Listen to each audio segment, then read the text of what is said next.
Welcome everybody to Eager Beaver Shakespeare. Welcome our newbies, Paula, Andrea, Jillian, and Christina. And after this, you will not be new anymore, so you'll be old hands as everyone else. We are going to take a break. I'll start recording, unless anybody has any objections. This meeting is being recorded. There we go. Can you say something? Okay. Again, thank you for coming, and we'll take a break after Act 3. When in doubt, if you want to, it's not strictly enforced, but when in doubt, turn off your video if you think your mind is drifting, or I don't think you're going to get much of a chance because everybody seems to be like on the stage at once, but that's not the story. So we'll just go around once and introduce ourselves and where we're hailing from, and we will start with Brandon. Hi, I'm Brandon Walker, and I am hailing from New York City, USA. And you're reading for? Oh, it's who you're reading for? For Constance. Sorry.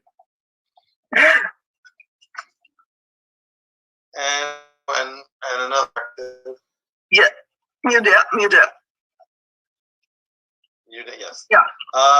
Paula. Hi, I'm Paula K. Long. I am coming to you live from the cat's bedroom in Los Angeles, California. The cat is in the corner. I'm reading Queen Eleanor and one of the various messengers. Okay. Bjorn. Hi, Bjorn Peterson. I'm reading for King John, and I'm currently in North Dakota, but I am a New Yorker. Angus. Hi, Angus Hepburn, currently in London, reading the French ambassador Chatillon and Hubert. Ulysses. Hello, Ulysses Hayward from Brooklyn, New York, and I'm reading the roles of Philip Falconbridge, English Herald, and King Philip. Mark. Hi, I'm Mark. I'm in Long Beach, California. I'm reading for Robert Falconbridge, the Earl of Salisbury, and a citizen, I believe, citizen of Angiers. I believe that's the. Mary Lou. Hi, I'm Mary Lou. I hail from Cleveland, and I'm going to play Lady Falconbridge and Blanche and the Executioner. And Jillian. Oh, hi, I'm Jillian. I'm here in Silicon Valley, California, and I am reading The Gurney, French Herald, and Messenger in Act 4. Yeah, and I also have you as Bigot. Oh, I didn't get that. I'm sorry, my fault. Bigot? Yes, Bigot. Okay. Jennifer. Hi, I'm Jennifer Finger. I'm in Houston, Texas. I'm reading the roles of Dauphin and Pembroke. Okay. Andrea. Hi, I'm Andrea. I'm in Long Island, New York, and I'm reading the part of Peter as well as Pandolf. And I am Vincent. I am the playmaster. I will be reading stage directions, and I will be reading for the Bastard. And I'm just going to shoot a quick email to Mona, just to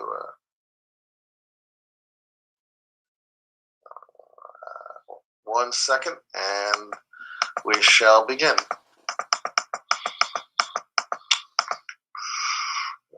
Okay.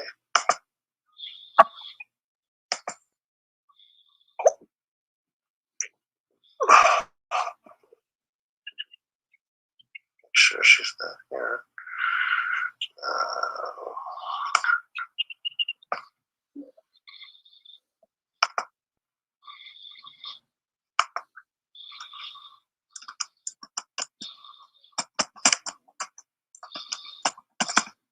And she's also reading for Rick Rose. She would be reading Essex, Andrea, and Messenger Act 5, Scene 3. But again, we'll play that by ear.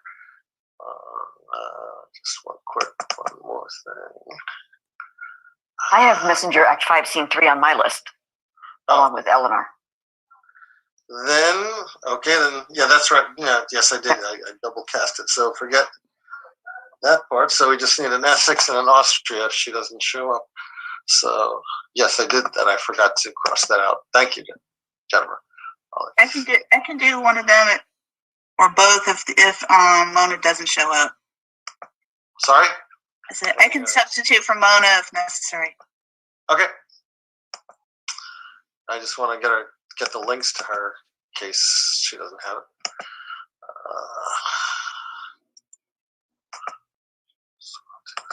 Quickly.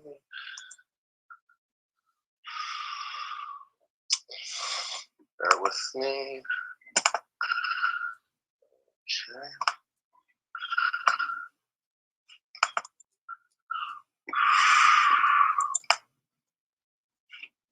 Okay.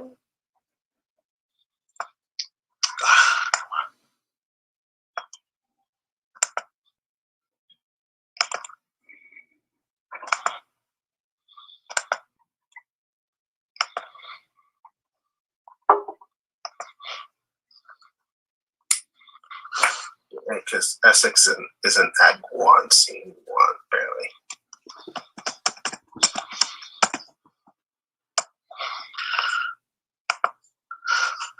Okay, that's sent off. And I will. Oh, yes, we are recording. And we shall begin. King John by William Shakespeare. Act 1, Scene 1. Enter King John, Queen Eleanor, Pembroke, Essex, and Salisbury, with Chalation of France.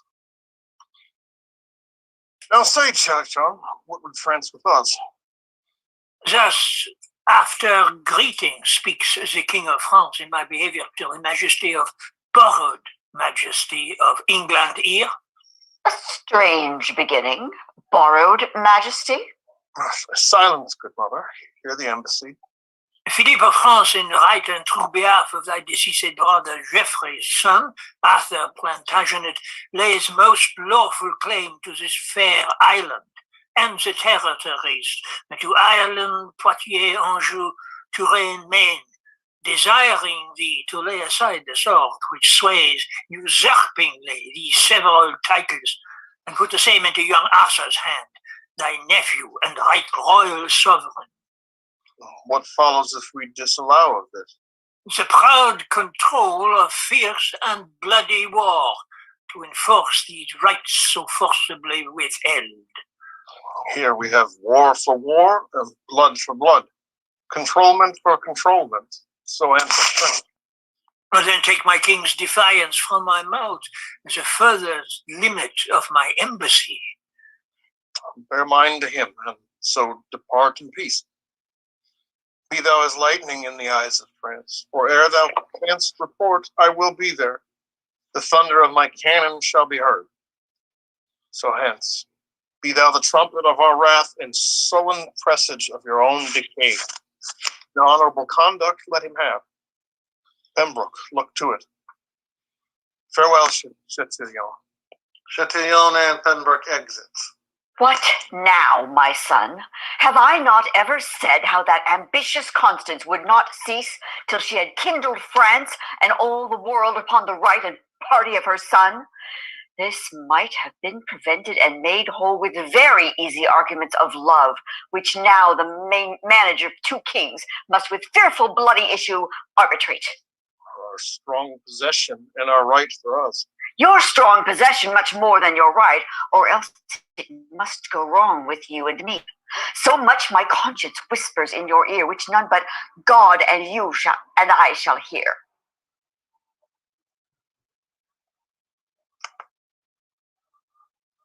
Enter Sheriff, who speaks aside to Essex.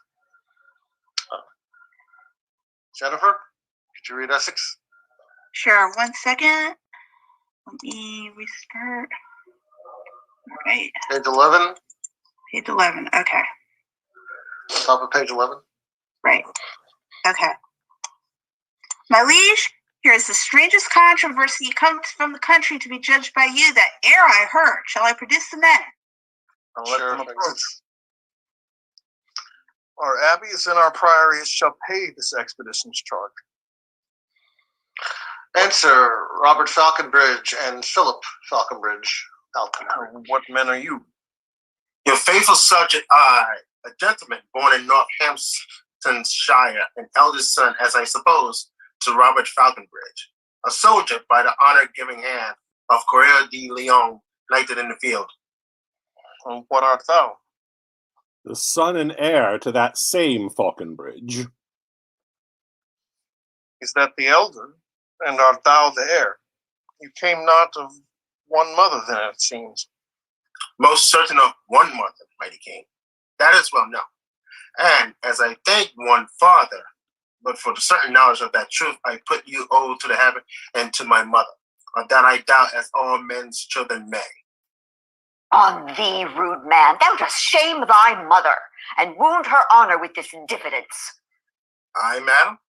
No, I have no reason for it. That is my brother's plea, and not of mine, the which, if he can prove, he pops me out. At least from fair £500 a year, heaven guard my mother's honor and my land. A good blunt fellow. Why, being younger born, doth he lay claim to thine inheritance?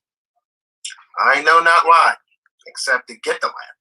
But once he slandered me with bastardy, but where be as true begot or no. That still I lay upon my mother's head, but that I am as well begot, my liege. Fair fall the bones that took the pains for me. Compare our faces and be judge yourself. If old Sir Robert did beget us both, and were our father and this son like him, oh, Sir Robert, father, on my knee I give heaven thanks I was not like to thee. Why, what a madcap hath heaven lent us here? He hath a trick of Coeur de Lion's face. The accent of his tongue affecteth him. Do you not read some tokens of my son in the large composition of this man? Mine eye hath well examined his parts and finds them perfect Richard. Sirrah, speak. What doth move you to claim your brother's land? Because he hath a half face, like my father. With half that face would he have all my land. A half face wrote £500 a year. My gracious liege, when that my father lived, your brother did employ my father much. Well, sir, by this you cannot get my land.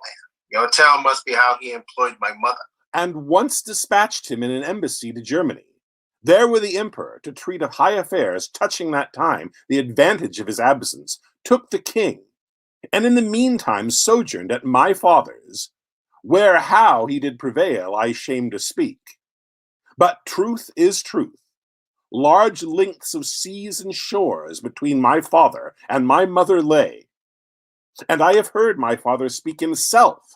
When this same lusty gentleman was got, upon his deathbed, he by will bequeathed his lands to me, and took it on his death that this my mother's son was none of his. And if he were, he came into the world full 14 weeks before the course of time. Then, good my liege, let me have what is mine, my father's land, as was my father's will. Sirrah, your brother is legitimate. Your father's wife did after wedlock bear him, and if she did play false, the fault was hers, which fault lies on the hazards of all husbands that marry wives. Tell me, how if my brother, who, as you say, took pains to get this son, had of your father claimed this son for his? In sooth, good friend, your father might have kept this calf, bred from his cow, from all the worlds. In sooth, he might. There, if he were my brother's, my brother might not claim him, nor your father, being none of his, refuse him. This concludes. My mother's son did get your father's heir. Your father's heir must have your father's lands. Shall then my father's will be of no force to dispossess that child which is not his? Of no more force to dispossess me, sir, than was his will to get me, as I think. Whether hadst thou rather be a Falconbridge and like thy brother to enjoy the land, or the reputed son of Coeur de Lion, lord of thy presence, and no land besides? Madam, And if my brother had my shape, and I had his, Sir Robert his like him, and if my legs were two such riding rods, my arms such eel skin stuffed my face too thin, that in mine ear I durst not stick a rose, lest men should say, look where 3 farthings goes, and to his shape were heir to all this land. Would I might ever stir from off this place, I would give it every foot to have this space. I would not be Sir Nob in any case. I like thee well. Wilt thou forsake thy fortune, bequeath thy land to him, and follow me? I am a soldier, and now bound to France. Brother, take you my land, and I'll take my chance. Your face hath got £500 a year, yet sell your face for 5 pence, and 'tis clear, madam, I'll follow you unto the death. Nay, I would have you go before me thither. Our country manners give our betters way. What is thy name? Philip, my liege, so is my name begun. Philip, good old Sir Robert's wife's eldest son. From henceforth bear his name, whose form thou bearest. Kneel thou down, Philip, but rise more great. Arise, Sir Richard and Plantagenet. Brother, by the mother's side, give me your hand. My father gave me honor. Yours gave land. Now, blessed be the hour by night or day when I was got, Sir Robert was away. The very spirit of Plantagenet. I am thy grandam, Richard. Call me so. Madam, by chance, but not by truth, what thought? Something about, a little from the right, in at the window, or else o'er the hatch. Who dares not stir by day must walk by night, and have his have, however men do catch, near or far off. Well one is still well shot, am I, and I am, howe'er I was begot. Go, Falconbridge. Now hast thou thy desire. A landless knight makes thee a landed squire. Come, madam, and come, Richard, we must speed. For France, for it is more than need. Brother, adieu, good fortune come to thee. For thou what's got i' the way of honesty, all but bastard to exit. A foot of honor better than I was, but many foot of land the worst. Well, now I can make any Joan a lady. Good den, Sir Richard, God a mercy, fellow, and if his name be George, I'll call him Peter. For new-made honor doth forget men's names. 'Tis too expensive and too sociable for your conversation. Now your traveler, he and his toothpick at my worship's mess, and when my nightly stomach is sufficed, why then I stuck my teeth and catechize my picked man of countries. My dear sir, thus, leaning on my elbow, I begin, I shall beseech you. That is question now, and then comes answer, like an Absy book. Oh, sir, says answer, at your best command, at your employment, at your service, sir. No, sir, says question. Aye, sweet sir, at yours. And so, ere answer knows what question would, sitting in dialogue of complaint, and talking of the Alps, and Apennines, and Pyrenean, and the river Po.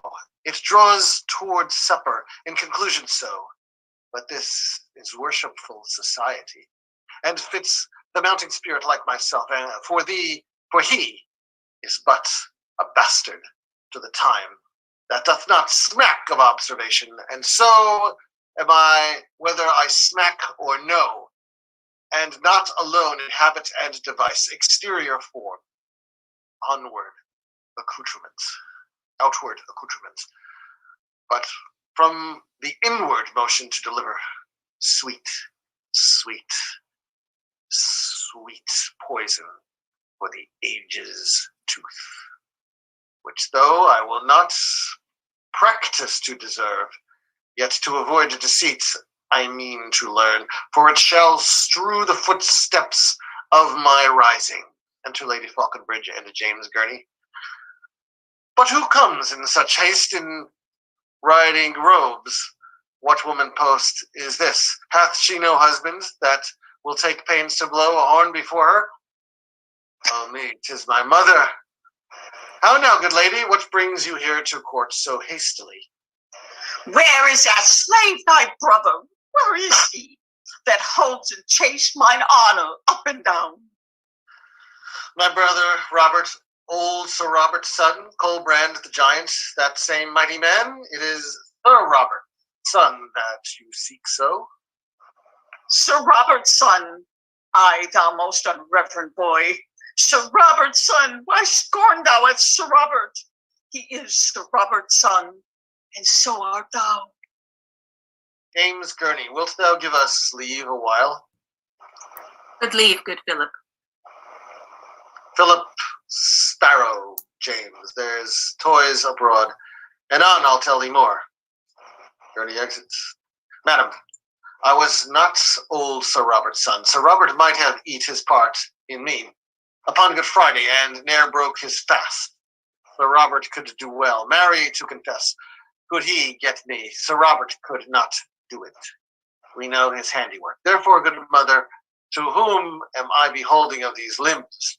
Sir Robert never hoped to make this leg. Thou hast conspired with thy brother too. Therefore thine own gain shouldst defend mine honor.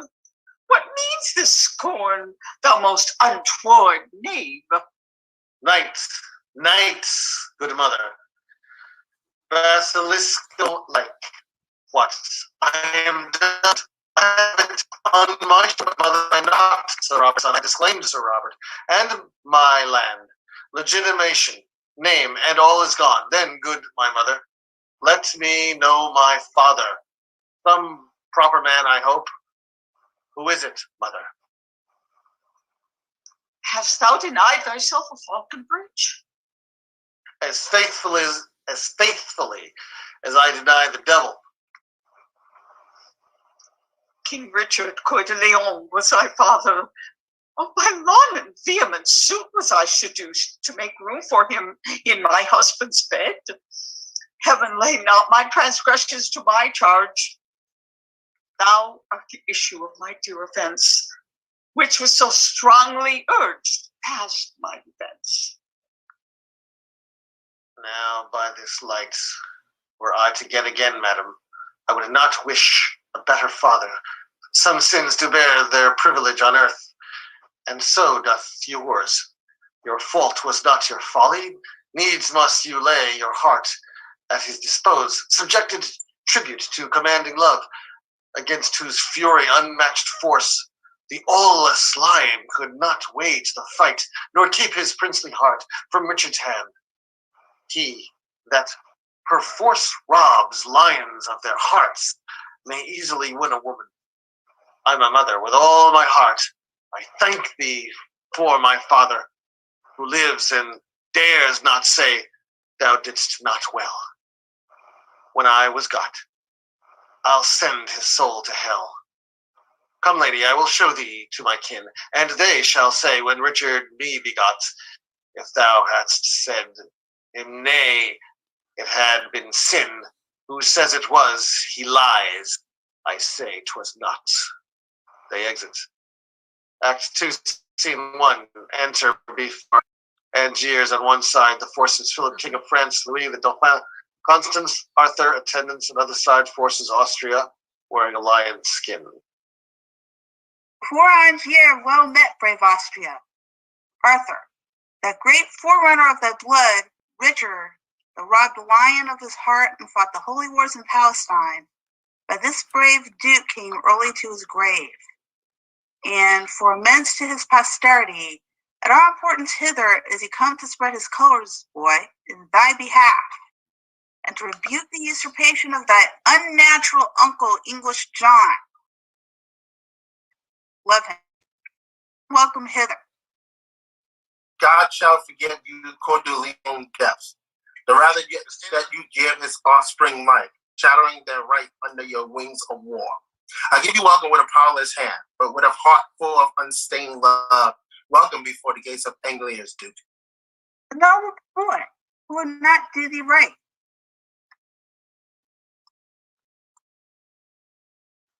Austria. Jennifer, could you jump in, please? Okay. Upon thy cheek lay I the zealous kisses sealed to this indenture of my love. That to my home I will no more return till Angier and the right thou hast in France, together with that pale, the white-faced shore, whose foot spurns back the ocean's roaring tides and coops from other lands her islanders. Even till that England, hedged in with the main, that water-walled bulwark, still secure and confident from foreign purposes, even till that utmost corner of the west salute thee for her king. That's why will I not think of home but follow arms. Oh, take his mother's thanks, a widow's thanks, till your strong hand shall help him to give him strength to take a more requital to your love. The peace of heaven is theirs that lift their swords in such a just and charitable war. Well, then, to work. Our cannon shall be bent against the brows of this resisting town. Call for our chiefest man of discipline to curl the plots of best offenders. We'll lay before this town our royal bones weighed to the marketplace in Frenchmen's blood. But we will make it subject to this boy. Stay for an answer to your embassy, lest unadvised you stain your swords with blood. My lord Tertullian, may from England bring that right and peace which here we urge in war, and then we shall repent each drop of blood that hot rash hath so indirectly shed. Abundantly. Lo, upon thy wish our messenger Tertullian is arrived. What English says, say briefly, gentle lord. We coldly pause thee. Tertullian, speak. Send your forces from this paltry siege and stir them up against a mightier task. England, impatient of your just demands, has put himself in arms. The adverse winds, whose leisure I have stayed, have given him time to land his legions, all as soon as I. His marches are expedient to this town. His forces strong, his soldiers confident. With him along is come the mother queen, and Ate stirring to blood and strife. With her, her niece, the Lady Blanche of Spain, with them a bastard of the king's deceased, and all the unsettled humours of the land, rash, inconsiderate, fiery voluntaries, with ladies' faces and fierce dragon spleens, have sold their fortunes to their native homes, bearing their birthrights proudly on their backs, to make a hazard of new fortunes here. In brief, a braver choice of dauntless spirits than now the English bottoms have wafted or did ever float upon the swelling tide to do offence and scathed in Christendom. Rum beats. Interruption of their churlish drums cuts off more circumstance. They are at hand, to parley or to fight. Therefore prepare. How much for this expedition?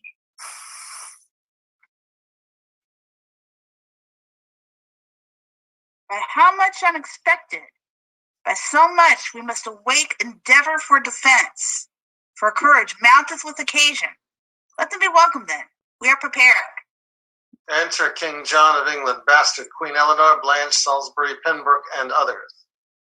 Peace be to France, if France in peace permit, our just and lineal entrance to our own.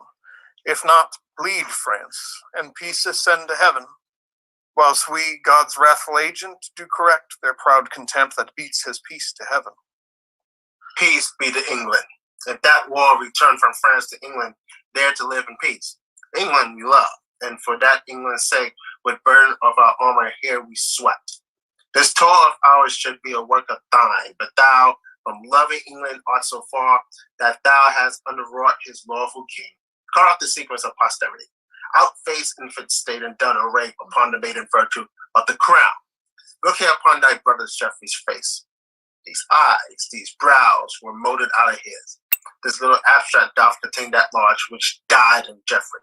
At the hand of time shall draw this brief until as huge a volume that Geoffrey was thy elder brother born, and this his son. England was Geoffrey's right, and this is Geoffrey's. In the name of God, how comes it then that thou art called a king? And in living blood doth in these temples beat, which owe the crown that thou, O master, serest. From whom thou hast this great commission, France, to draw my answer from thy articles. From that supernal judge that stirs the thoughts in any press of strong authority. To look into the blots of stains of right, that judge hath made me guardian to this boy, under whose warrant I impeach thy wrong, and by whose help I mean to chastise it. Alack, thou dost usurp authority. Excuse the beat of upsurring down. Who is it thou dost call usurper, France? Let me make answer, thy usurping son. Out, insolent! Thy bastard shall be king, that thou mayst be a queen and check the world. My bed was ever to thy son as true as thine was to thy husband, and this boy liker in feature to his father Geoffrey than thou and John in manners. Being as like as rain to water or devil to his dam, my boy a bastard. By my soul, I think his father never was so true begot. It cannot be, as if thou wert his mother. Oh, there's a good mother, boy, that blots thy father. There's a good grandam boy that would blot thee. Peace. Hear the crier. What the devil art thou? One that will play the devil, sir, with you, and he may catch your hide, and you alone. You are the hair of whom the proverb goes, whose valor plucks dead lions by the beard. I'll smoke your skin coat and catch you right. Sirrah, look to faith. I will if faith. Oh, well, did he become the lion's robe? Did disrobe the lion of that robe? It lies as slightly on the back of him as great Alcides' shoes upon an ass. But ass, I'll take that burden from your back, or lay on that shall make your shoulders crack. What quacker is this saying that deafs our ears with this abundance of superfluous breath? Lewis, determine what we shall do straight. Women and fools, break off your conference. King John, this is the very sum of all. England and Ireland, Anjou, Touraine, Maine, and right of Arthur do I claim of thee. Wilt thou resign them and lay down thy arms? My life is soon. I do defy thee, France, Arthur of Brittany. Yield thee to my hand. And out, my dear love, I'll give thee more than e'er the coward hand of France can win. Submit thee, boy. Come to thy grandam, child. Oh, do, child, go to its grandam, child. Give grandam kingdom, and its grandam will give it a plum, a cherry, and a fig. That's a good grandam. Good, my mother, peace. I would that I were low laid in my grave. I am not worth this cord that's made for me. His mother shames him so, poor boy, he weeps. No shame upon you, whether she does or not, for his grandam's wrongs and not his mother's shames draws those heaven-moving pearls from his poor eyes, which heaven shall take in nature of a fee. Oh, with these crystal beads heaven shall be bribed to do him justice and revenge on you. Thou monstrous slanderer of heaven and earth. Thou monstrous injurer of heaven and earth. Call not me slander, thou and thine usurp the dominions, the royalties and rights of this oppressive boy. This is thy eldest son's son, infortunate in nothing but in thee. The sins are visited in this poor child. The canon of the law is laid on him. Being but the second generation from thy sin-conceiving womb, Bedlam have done. I have but is to say that he is not only plagued for her sin, but God hath made her sin and her the plague of this remove an issue plague for her. And with her plague, her sin is his injury. Her injury is the beetle to her sin, all punished in the person of this child, and all for her applied on her. Thou unadvised scold, I can produce a will that bars the title of thy son. Why, who doubts that a will, a wicked will, a woman's will, a cankered grandam's will? Peace, lady, pause or be more temperate. It ill beseems this presence to cry into these ill-tuned repetitions. Some trumpets summon hither to the walls these men of Angiers. Let us hear them speak, whose title they admit, Arthur's or John's. Trumpet sounds, enter citizen upon the walls. Who is it that hath warned us to the walls? 'Tis France for England. England for itself. You men of Angiers and my loyal, loving subjects. You loving men of Angiers, Arthur's subjects, our trumpet called you to this gentle parley. For our advantage, therefore hear us first. These flags of France that are advanced here before the eye and prospect of your town have hither marched to your endamagement. The cannon have their bows full of wrath, and ready mounted are they to spit forth their iron indignation against your walls. All preparation for a bloody siege and merciless proceeding by these French confronts your city's eyes, your winking gates, and but for our approach, the sleeping stones that as a waist doth girdle you about. By the compulsion of their ordinance, by this time from their fixed beds of lime, have been dishabited and wide havoc made for bloody power to rush upon your peace. But on the sight of us, your lawful king, who painfully with much expedient march hath brought a countercheck before your gates, to save unscratch your city's threatened chief. Behold, the French, amazed, vouchsafe a parley. And now, instead of bullets wrapped in fire, to make a shaking fever in your walls, they shoot but calm words folded up in smoke, to make a faithless error in your ears, which trust accordingly, kind citizens, and let us in. Your king, whose labored spirits, wearied in this action of swift speed, craves harborage within your city walls. When I have said, make answer to us both. Lo, in this right hand whose protection is most definely fouled upon the right of him it holds, stands young Plantagenet, son to the elder brother of this man, a king over him and all that he enjoys, for this downtrodden equity we track. And warlike march these greens before your town, being no further enemy to you than the constraint of hospitable seal in the relief of this oppressed child religiously provokes. But please then to pray that duty which you truly owe to him that owes it, namely this young prince, and then our arms like to a muzzled bear. Safe and aspect have all fence sealed up. Our cannon's malice vainly shall be spent against the formidable clouds of heaven, and with a blessed unvexed retire, with unbacked swords and helmets all unbruised, we will bear home that lusty blood again, which ere we came to spout against your town. And leave your children, wives, and you in peace. But if you finally pass our proffered offer, 'tis not the run door of your old-faced walls can hide you from our messengers of war. Though all these English and their discipline were harbored in their rude circumference, then tell us, shall your city call us Lord in that behalf, which we have challenged it? Or shall we give the signal to our rage and stalk and blood to our procession? In brief, we are the King of England's subjects. For him, and in his right, we hold this town. Well, acknowledge then the king and let me in. That can we not. But he that proves the king, to him will we prove loyal. Till that time, have we rammed up our gates against the world? Doth not the crown of England prove the king? And if not that, I bring you witnesses.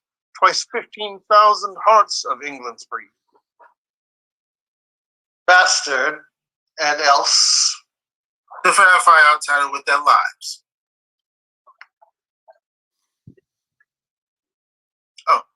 as many as well-born bloods as those. Some bastards too. Standing his face to contradict his claim. Till you compound whose right is worthiest, we for the worthiest hold the right from both. Then God forgive the sin of all these souls, that to their everlasting residence, before the dew of evening falls, shall fleet in dreadful trial of our kingdom's king. Amen, amen. Mount Chevaliers, to arms. Saint George, that swinged the dragon, and ne'er error once sits on his horseback at mine hostess's door. Teach us some fence, sirrah. Were I at home at your den, sirrah, with your lioness, I would set an ox head to your lion's hide and make a monster of you. Peace, no more. Oh, tremble, for you hear the lion roar. Up higher to the plain, where we'll set forth in best appointment all our regiments. Speed then to take advantage of the field. It shall be so, and at the other hill, command the rest to stand, God in our right. They exit, citizens remain above. Here, after excursions, enter the herald of France with trumpets to the gates. You men of Angiers, open wide your gates, and let young Arthur, Duke of Brittany, in, who by the hand of France this day hath made much work for tears in many an English mother, whose sons lie scattered on the bleeding ground. Many a widow's husband groveling lies coldly embracing the discolored earth. And victory with little loss doth play upon the dancing banners of the French, who are at hand triumphantly displayed, to enter conquerors, and to proclaim Arthur of Brittany, England's king and yours. Enter English herald with trumpets. Rejoice, you men of Angiers, ring your bells. King John, your king in England's, doth approach. Commander of this hot, malicious day. Their armors that march hence so silver bright, hither return all gilt with Frenchmen's blood. There struck no plum in any English crest, as removed by a staff of France. Our colors do return in those same hands that did display that when we first marched forth. And like a jolly troop of huntsmen come our lusty English, all with purple hands dyed in the dying slaughter of their foes. Open your gates and give the victors way. Heralds, from off our towers we might behold, from first to last, the onset and retire of both your armies, whose equality by our best eyes cannot be censured. Blood hath bought blood, and blows have answered blows. Strength matched with strength, and power confronted power. Both are alike, and both alike we like. One must prove greatest, while they weigh so even. We hold our town for neither, yet for both. Enter two kings with their powers, including the bastard Queen Eleanor Blanche and Salisbury, Austria, Louis the Dauphin, and several others. France, hast thou yet more blood to cast away? Say, shall the current of our right roam on, whose passage vexed with thy impediment shall leave his native channel, and o'erswell with course disturbed even thy confining shore, unless thou let his silver water keep a peaceful progress to the ocean. England, thou hast not saved one drop of blood in this hot trial more than we of France, rather lost more. And by this hand I swear that sways the earth, this climate overlooks, before we will lay down our just born arms. We'll put thee down, against whom these arms we bear are at a royal number to the dead. Grace in the scroll that tells of this war's loss, with slaughter coupled to the name of kings. Ah, Majesty, how high thy glory towers, when the rich blood of kings is set on fire. Oh, now doth death lie in his death chaps with steel. The swords of soldiers are his teeth, his fangs, and now he feasts, melting the flesh of men in undetermined differences of the kings. Why stand these royal fronts amazed thus? Cry havoc, kings, back to the stained field.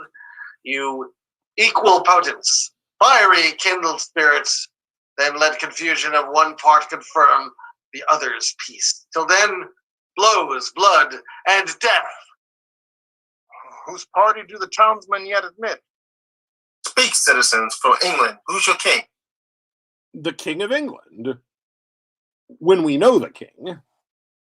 Know him in us that here holds up his right.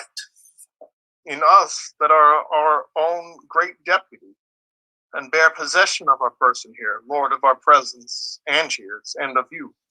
A greater power than we denies all this, and till it be undoubted, we do lock our former scruple in our strong barred gates.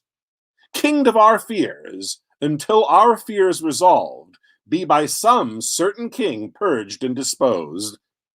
By heaven, these scoreless of Angiers flout you, kings, and stand securely on their battlements, as in a theater, whence they gape and point at your industrious scenes and acts of death. Your royal presences be ruled by me, do like the mutins of Jerusalem, be friends a while, and both conjointly bend your sharpest deeds of malice on this town.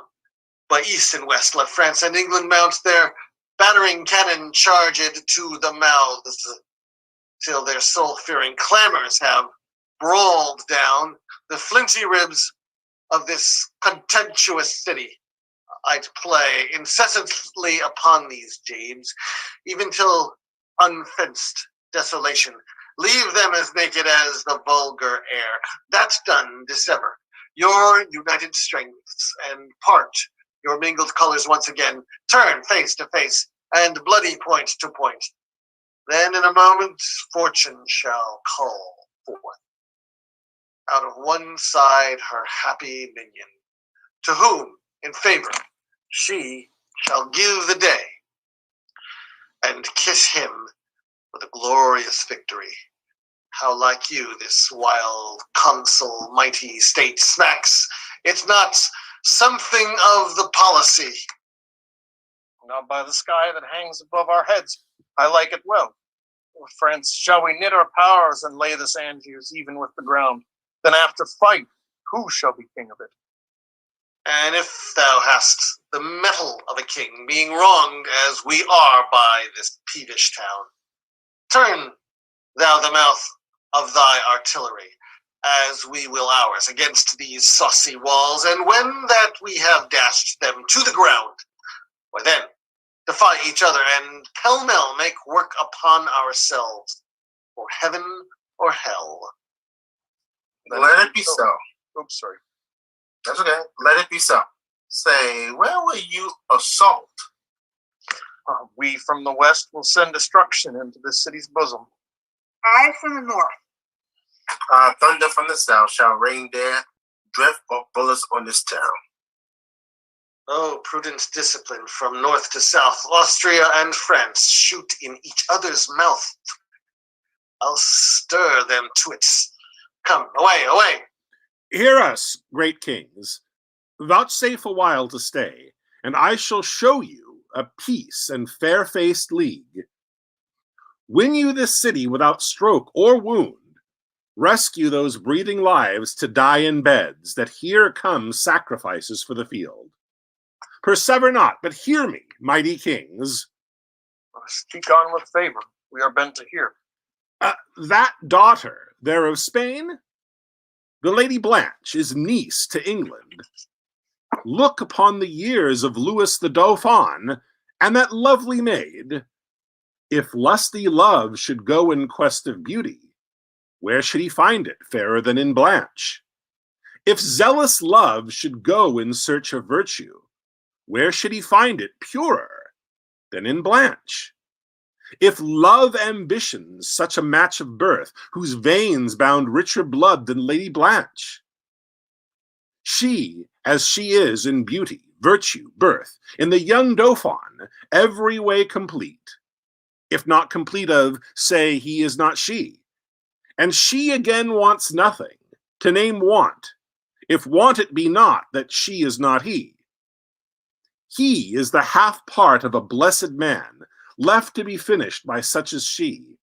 And she, a fair divided excellence, whose fullness of perfection lies in him. Oh, two such silver currents, when they join, do glorify the banks and bound them in. And two such shores to two such streams made one, two such controlling bounds shall you be, kings, to those two princes, if you marry them. This union shall do more than battery can to our fast-closed gates. For at this match, with swifter spleen than power can enforce, the mouth of passage shall we fling wide ope, and give you entrance. But without this match, the sea enraged is not half so deaf. Lions more confident, mountains and rocks more free from motion. No, not death himself in moral fury, half so peremptory, as we to keep this city. And King Philip and Louis the Dauphin walk aside and talk. Here's a stay that shakes the rotten carcass of old death. Out of his rags, here's a large mouth indeed that spits forth death and mountains, rocks, and seas. Talks as familiarly of roaring lions as maids of 13 do of puppy dogs. What cannoner begot this lusty blood? He speaks plain, cannon fire and smoke and bounce. He gives bastinado with his tongue. Our ears are cudgeled. Not a word of this, but buffets better than a fist of France. Zounds, I was never so bethumped with words since I first called my brother's father dad. Son, listen to this conjunction. Make this match. Give with our niece a dowry large enough, for by this knot thou shalt so surely tie thou now unassured assurance to the crown, that yon green boy shall have no son to ripe the bloom that promiseth a mighty fruit. I see a yielding in the looks of friends. Mark how they whisper. Urge them while their souls are capable of this ambition, lest zeal, now melted by the windy breath of soft petitions, pity and remorse, cool and congeal again to what it was. Why answer not the double majesties this friendly treaty of our threatened town? Speak England first, that happened for first to speak unto the city. What say you? If that the Dauphin there, thy princely son, can in this book of beauty read, I love. Her dowry shall weigh equal with a queen. For Anjou and for fair Tory, Maine, Poitiers, and all that we upon this side the sea, except this city now by us besieged, find liable to our crown and dignity, shall gild her bridal bed and make her rich in titles, honors, and promotion. And she in beauty, education, blood, holds hand with any princess of the world. What sayest thou, boy? Look in the lady's face. I do, my lord. And in her eye I find a wondrous miracle. The shadow myself formed in her eye, which, being but the shadow of your son, becomes a sun and makes your son a shadow. But in the past I never loved myself, till now in fixed I beheld myself drawn in the flattering table of her eye. Drawn in the flattering table of her eye, hanged in the frowning wrinkle of her brow, and quartered in her heart, he doth espy himself love's traitor. This is pity now, that hanged and drawn and quartered there should be, in such a love so vile, a lout as he. My uncle's will in this respect is mine. If he see aught in you that makes him like, that anything he sees which moves his liking, I can with ease translate it to my will. Or if you will, to speak more properly, I will enforce it easily to my love. Further, I will not flatter you, my lord, that all I see in you is worthy love, than this, that nothing do I see in you, though churlish thoughts themselves should be your judge, that I can find should merit any hate.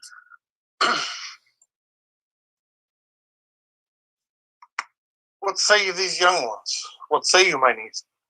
That she is bound in honor still to do what you in wisdom still vouchsafe to say. Speak then, Prince Dauphin. Can you love this lady?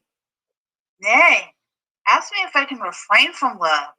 For I do love her most unfeignedly. Then I do give Volquesson, Touraine, Maine, Poitiers, and Anjou. These 5 provinces, with her to thee, and this addition more, all 30,000 marks of English coin. Philip of France, if thou be pleased withal, command thy son and daughter to join hands. It likes us well. Young princes, close your hands. And your lips too. For I am well assured that I did so when I was first assured. Dauphin and Blanche join hands and kiss. Now, citizens of Anglias, open your gates. Let in that amity which you have made. For as St. Mary's Chapel presently, the rites of marriage shall be solemnized. Is not the Lady Constance in this troop? I know she is not, for this match made up, her presence would have interrupted much. Where is she and her son? Tell me, who knows? She is sad and passionate at your highness's tent. And by my faith, this leagues that we have made will give her sadness very good of cure. Brother of England, how may we content this widow lady? In her right we came, which we, God knows, have turned another way to our own vantage. We will heal up all, for we'll create young Arthur Duke of Britain and Earl of Richmond, and this rich fair town we make him lord of. Call the Lady Constance, some speedy messenger bid her repair to us solemnly. I trust we shall, if not fill up the measure of her will, yet in some measure satisfy her so, that we shall stop her exclamation. Go we as well as haste will succor us to this unlooked for, unprepared harm. All but the bastard exits. Mad world, mad kings, mad composition. John, to sup Arthur's title in the whole, hath willingly departed with a part, and France, whose armor conscience buckled on, whom zeal and charity brought to the field as God's own soldier, rounded in the ear with that same purpose changer, that sly devil, that broker that still breaks the pates of faith, that daily break vow he hath wins for all, of kings, of beggars, old men, young men, maids, of having no external thing to lose, but the word maid cheats the poor maid of that smooth-faced gentleman, tickling commodity, the bias of the world who of itself is piezed well, made to run even upon even ground, till this advantage, this vile drawing bias, this sway of motion, this commodity, make it take head of all indifferency, from all direction, purpose, course, intent, and this same bias, this commodity, this bawd, this broker, this all-changing world clapped on the outward eye of fickle France, hath drawn him from his own determined aid, from a resolved and honorable war to a most base and vile concluded peace. And why rail I on this commodity? But because he hath not wooed me yet. Not that I have the power to clutch my hand when his fair angels would salute my palm, but for my hand, and as unattempted yet, like a poor beggar, raileth on the rich. Well, whiles I am a dagger, I will rail and say there is no sin but to be rich. And being rich, my then shall be to say, there is no vice but beggary, since kings break faith upon commodity gain. Be my lord, for I will worship thee. He exits. Act 3, Scene 1. Enter Constance, Arthur, and Salisbury. Going to be married? Going to swear a peace? False blood joined? going to be friends? Shall Lewis have Blanche and Blanche those provinces? It is not so, thou hast misspoke, misheard. Be well advised. Tell o'er thy tale again. It cannot be, thou dost but say 'tis so. I trust, I may not trust thee, for thy word is but the vain breath of a common man. Believe me, I do not believe thee, man. I have a king's oath to the contrary. Thou shalt be punished for thus frightening me, for I am sick and capable of fears, oppressed with wrongs, and therefore full of fears. A widow, husbandless, subject to fears, a woman naturally born to fears, and though thou now confess thou didst but jest with my vexed spirit, I cannot take a truce, but they will quake and tremble all this day. What dost thou mean by shaking of thy head? What dost thou mean by, why dost thou look so sadly on my son? What means that hand upon that breast of thine? What holds that thine eye, that lamentable room that like a proud river pouring o'er its bounds? Be that these sad signs confirmers of thy words? Then speak again, not all thy former tale, but this one word, whether thy tale be true. As true as I believe you think them false that give you cause to prove my saying true. Oh, if thou teach me to believe this sorrow, teach thou sorrow how to make me die. And let me believe in life encounter so as doth the fury of two desperate men, which in the very meeting fall and die. Lewis, Blanche, oh boy, then where art thou? France, friends with England, what become of me? Go, be gone. I cannot brook thy sight. That news has made thee a most ugly man. What other harm have I, good lady, done, but spoke the harm that is by others done? What harm within itself so heinous is as it makes harmful all that speak of it.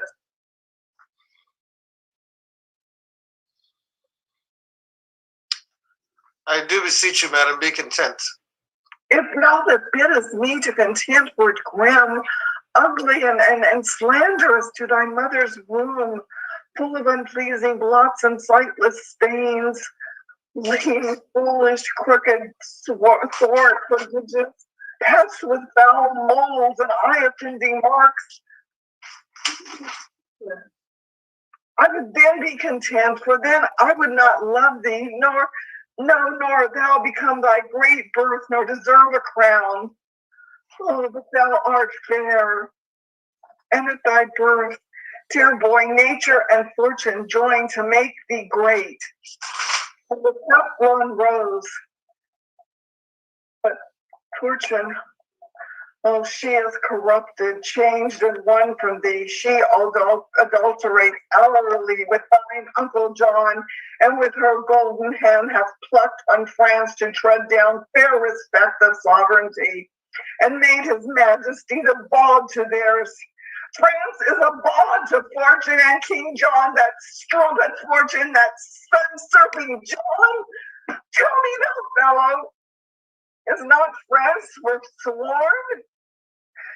And enliven him with words, or get thee gone, and leave those woes alone, which I am alone and bound to underbear. Pardon me, madam, I may not go without you to the king's. Thou mayest, thou shalt. I will not go with thee. I will instruct my sorrows to be proud. Stoop to me and to the state of my great grief. Let kings assemble, for my grief so great that no supporter but the huge firm earth can hold it up. Hence I in sorrow and sorrow sit, Here is my throne. Bid kings come bow to it. Enter King John, hand in hand with King Philip of France, Louis the Dauphin, Blanche, Queen Eleanor, Bastard, Austria, and attendants. Jillian, could you read for Austria from now to the end of the play? I'm here. For Austria, yeah. So I'm sorry, for Arthur, and then Arthur, not Arthur. Okay. Yeah. 'Tis true, fair daughter, in this blessed day, ever in France shall be kept festival. So solemnize this day, the glorious sun stays in his course and plays the alchemist, turning with splendor of his precious eye to make the cloudy earth to glittering gold. The yearly course that brings this day about shall never see it but a holy day. A wicked day and not a holy day. What hath this day deserved, and what hath it done, that it in golden letters should be set among the high tides in the calendar? Nay, rather turn this day out of the week, this day of shame, oppression, perjury. Or if it must stand still, let wise with child pray that their burthens may not fall this day, lest their hopes prodigiously be crossed. But on this day let see and fear no wreck. No bargains break that are not this day made. This day all things begun come to ill end. Yea, faith itself to hollow falsehood change. By heaven, lady, you shall have no cause to curse the fair proceedings of this day. Have I not pawned to you my majesty? You have beguiled me with a counterfeit resembling majesty, which being touched and tried proves valueless. You are forsworn. You came in arms to spill mine enemy's blood, but now in arms you strengthen it with yours. The grappling vigor and Ralph frown of war in gold and enmity and painted peace, and our oppression has made up this league. Arm you heavens against these perjured kings. A widow cries, be husband to me, heavens. Let not the hours of this ungodly day wear out the day in peace, but ere sunset, set on the discord twixt these perjured kings. Hear me, oh, hear me. Lady Constance, peace. War, no peace. Peace to me is to me a war. Oh, Limoges, oh, Austria, thou dost shame that bloody spoil, thou slave, thou wretch, thou coward, thou little valiant, great in villainy, that ever strong upon the stronger side, that fortune's champion, that doth never fight, but when her humorous ladyship is by to teach thee safety, thou art perjured too, and servant of greatness. What a fool art thou, a ramping fool, to brag and stamp and swear upon my party, thou cold-blooded slave. Hast thou not spunk like thunder on my side, then sworn my soldiers, bidding me depend upon thy stairs, thy fortunes, and thy strength? And dost thou now fall over to my force? Thou wert a lion's hide. Dost then for shame and hang a calf skin on those recreant limbs? Oh, that a man should speak those words to me, and hang a calfskin on those recreant limbs. Thou darest not say so, villain, for thy life. And hang a calfskin on those recreant limbs.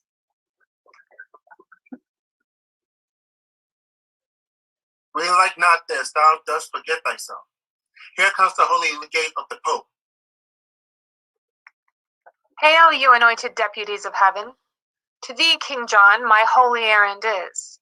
I, Pandulph, a fair Milan cardinal, and from Pope Innocent the legate here, do in his name religiously demand why thou against the church, our holy mother, so willfully dost spurn and force perforce keep Stephen Langton, chosen Archbishop of Canterbury, from that holy see.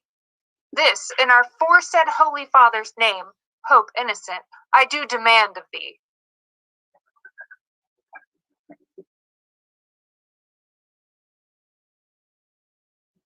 Bjorn? Bjorn? Sorry, I'm with you. I just forgot my mute. I was like 4 lines in. I'm like, oh, wait a second. What earthly named interrogatories can task the free breath of a sacred king? Thou canst not, Cardinal, devise a name so slight, unworthy, and ridiculous to charge to me an answer as to the Pope. Tell him this tale, and from the mouth of England add thus much more, that no Italian priest shall tithe or toll in our dominions. But as we under God our supreme head, so under him that great supremacy, where we do reign, we will alone uphold, without the assistance of a mortal hand. So tell the Pope, all reverence set apart to him and his usurped authority. Brother of England, you blaspheme in this. Through you and all the kings of Christendom are led so grossly by this meddling priest, dreading the curse that money may buy out, and by the merit of vile gold's dross dust, purchase corrupted pardon of a man, who in that sale sells pardon from himself. Though you and all the rest so grossly led this juggling witchcraft with revenue cherished, yet I alone do me oppose against the Pope, and count his friends my foes. Then, by the lawful power that I have, thou shalt stand cursed and excommunicate, and blessed shall he be that doth revolt from his allegiance to an heretic. And meritorious shall that hand be called, canonized and worshipped as a saint, that takes away by the secret course thy hateful life. So lawful let it be that I have room with Rome to curse a while. Good Father Cardinal, cry thou amen to my king curses. For without my wrong there is no tongue hath power to curse him right. There's law and warrant, lady, for my curse. And for mine too, when law can do no right. Let it be lawful that law bar no wrongs. Law cannot give my child his kingdom here, for he that holds his kingdom holds the law. Therefore, since law itself is perfect wrong, how could the law forbid my tongue to curse? Philip of France, on peril of a curse, let go the hand of that arch heretic, and raise the power of France upon his head, unless he do submit himself to Rome. Look'st thou pale, France? Do not let go thy hand. Look to that devil. France repent, and by disjoining hands, go lose his soul. King Philip, listen to the Cardinal. And hang a calfskin on his recreant limbs. Well, ruffian, I must pocket up these wrongs, because Your breeches best may carry them. Philip, what sayest thou to the Cardinal? What should he say about as the Cardinal?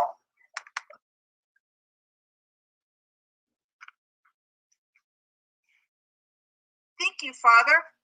For the difference is purchase of a heavy curse from Rome, or the light loss of England for a friend.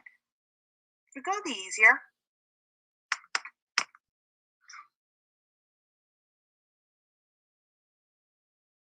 that's the curse of Rome. Lord, stand fast. The devil tempts thee here in likeness of a new and trimmed bride. Lady Constance speaks not from her faith, but from her need. Oh, if thou grant my need, which only lives but by the death of faith, that need must needs infer this principle, that faith would live again by death of need. Oh, then, tread down my need, and faith mounts up. Keep my need up, and faith is trodden down. The king is moved and answers not to this. Be removed from him, and answer well. Do so, King Philip. Hang no more in doubt. Hang nothing but a calfskin, most sweet lout. I am perplexed and know not what to say. What canst thou say but will perplex thee more, if thou stand excommunicate and cursed? Good Reverend Father, make my person yours, and tell me how you would bestow yourself. This raw hand and mine are newly knit in the conjunction of our inward souls, married in league, coupled and linked together. with all religious strength of sacred vows, the latest breath that gave the sound of words was deep sworn faith, peace, amity, true love between our kingdoms and our royal selves. And even before this truth, but knew before, no longer that we well could wash our hands to clap this world bargain of peace. God knows they would be smeared and overstained with slaughter's pencils, where revenge did paint the fearful difference of incense kings. And shall these hands, so lately purged of blood, so newly joined in love, so strong in both, unyoke the seizure and this kind greet, play fast and loose with faith, so just with heaven, make such unconstant children of ourselves as now again to snatch our palm from palm, unswear face sworn and on the marriage bed of smiling peace to march a bloody host, and make a riot on the gentle brow of true sincerity. Oh, holy sir, my reverend father, let it not be so. Out of your grace, devise, ordain, and impose some gentle order, and then we shall be blessed to do your pleasure and continue friends. All form is formless, order orderless, save what is opposite to England's love. Therefore to arms, be champion of our church, or let the church, our mother, breathe her curse, a mother's curse, on her revolting son. France, thou mayst hold a serpent by the tongue, a chafed lion by the mortal paw, a fasting tiger safer by the tooth, then keep in peace that hand which thou dost hold. Fate destroyed my hand, but not my fate. So makest thou faith an enemy to faith, and like a civil war setst oath to oath, thy tongue against thy tongue. Oh, let thy vow, first made to God, be to God performed. That is, to be the champion of our church. What since thou sworest is sworn against thyself, and may not be performed by thyself? For that which thou hast sworn to do amiss is not amiss when it is truly done. And being not done, where doing tends to ill, the truth is then most done not doing it.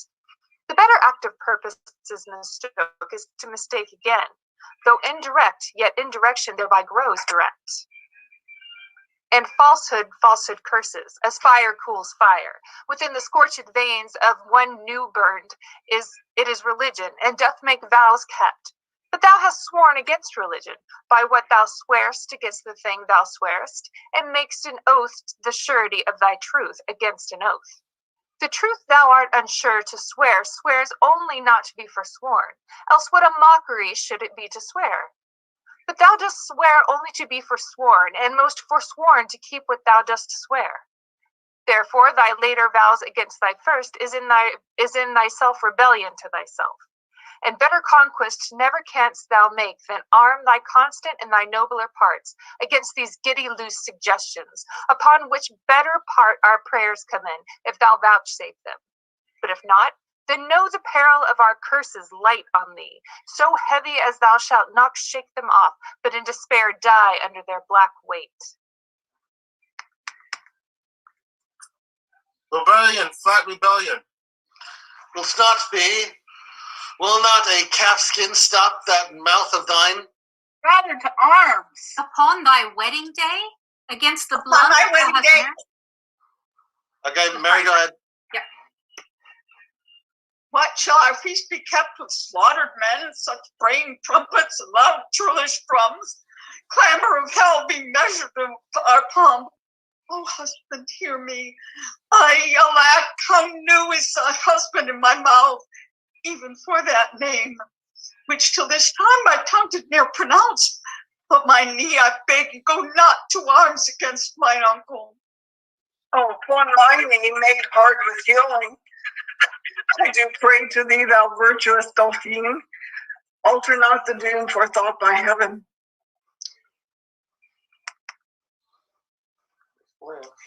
Mary Lou. Now shall I see thy love. What motive may be stronger with thee than the name of wife? That which upholdeth him that thee upholds, his honor. Oh, thine honor, Lewis, thine honor. Amuse your majesty to seem so cold, with such profound respects to pull you on. I will denounce a curse upon his head. Thou shalt not need. England, I will fall from thee. Oh, fair return of banished majesty. Oh, foul revolt of French inconstancy! France, thou shalt rue this hour, within this hour. Old time, the clock setter, that bald sexton time. Is it as he will? Well then, France shall rue. The suns are cast with blood. Ferte adieu, which is the side that I must go withal. I am both, each armies hath a hand. And in rage I have hold of both. They whirl asunder and dismember me. Husband, I cannot pray that thou mayest. Lost it again. I'm sorry.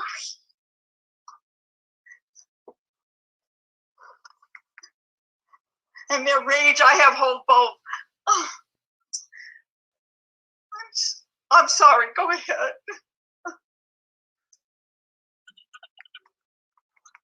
I'll pick it up. And in their rage, I having hold of both, they whirl asunder and dismember me. Husband, I cannot say that thou mayst win. Uncle, I needs must pray that thou mayst lose. Father, I may not wish the fortune thine.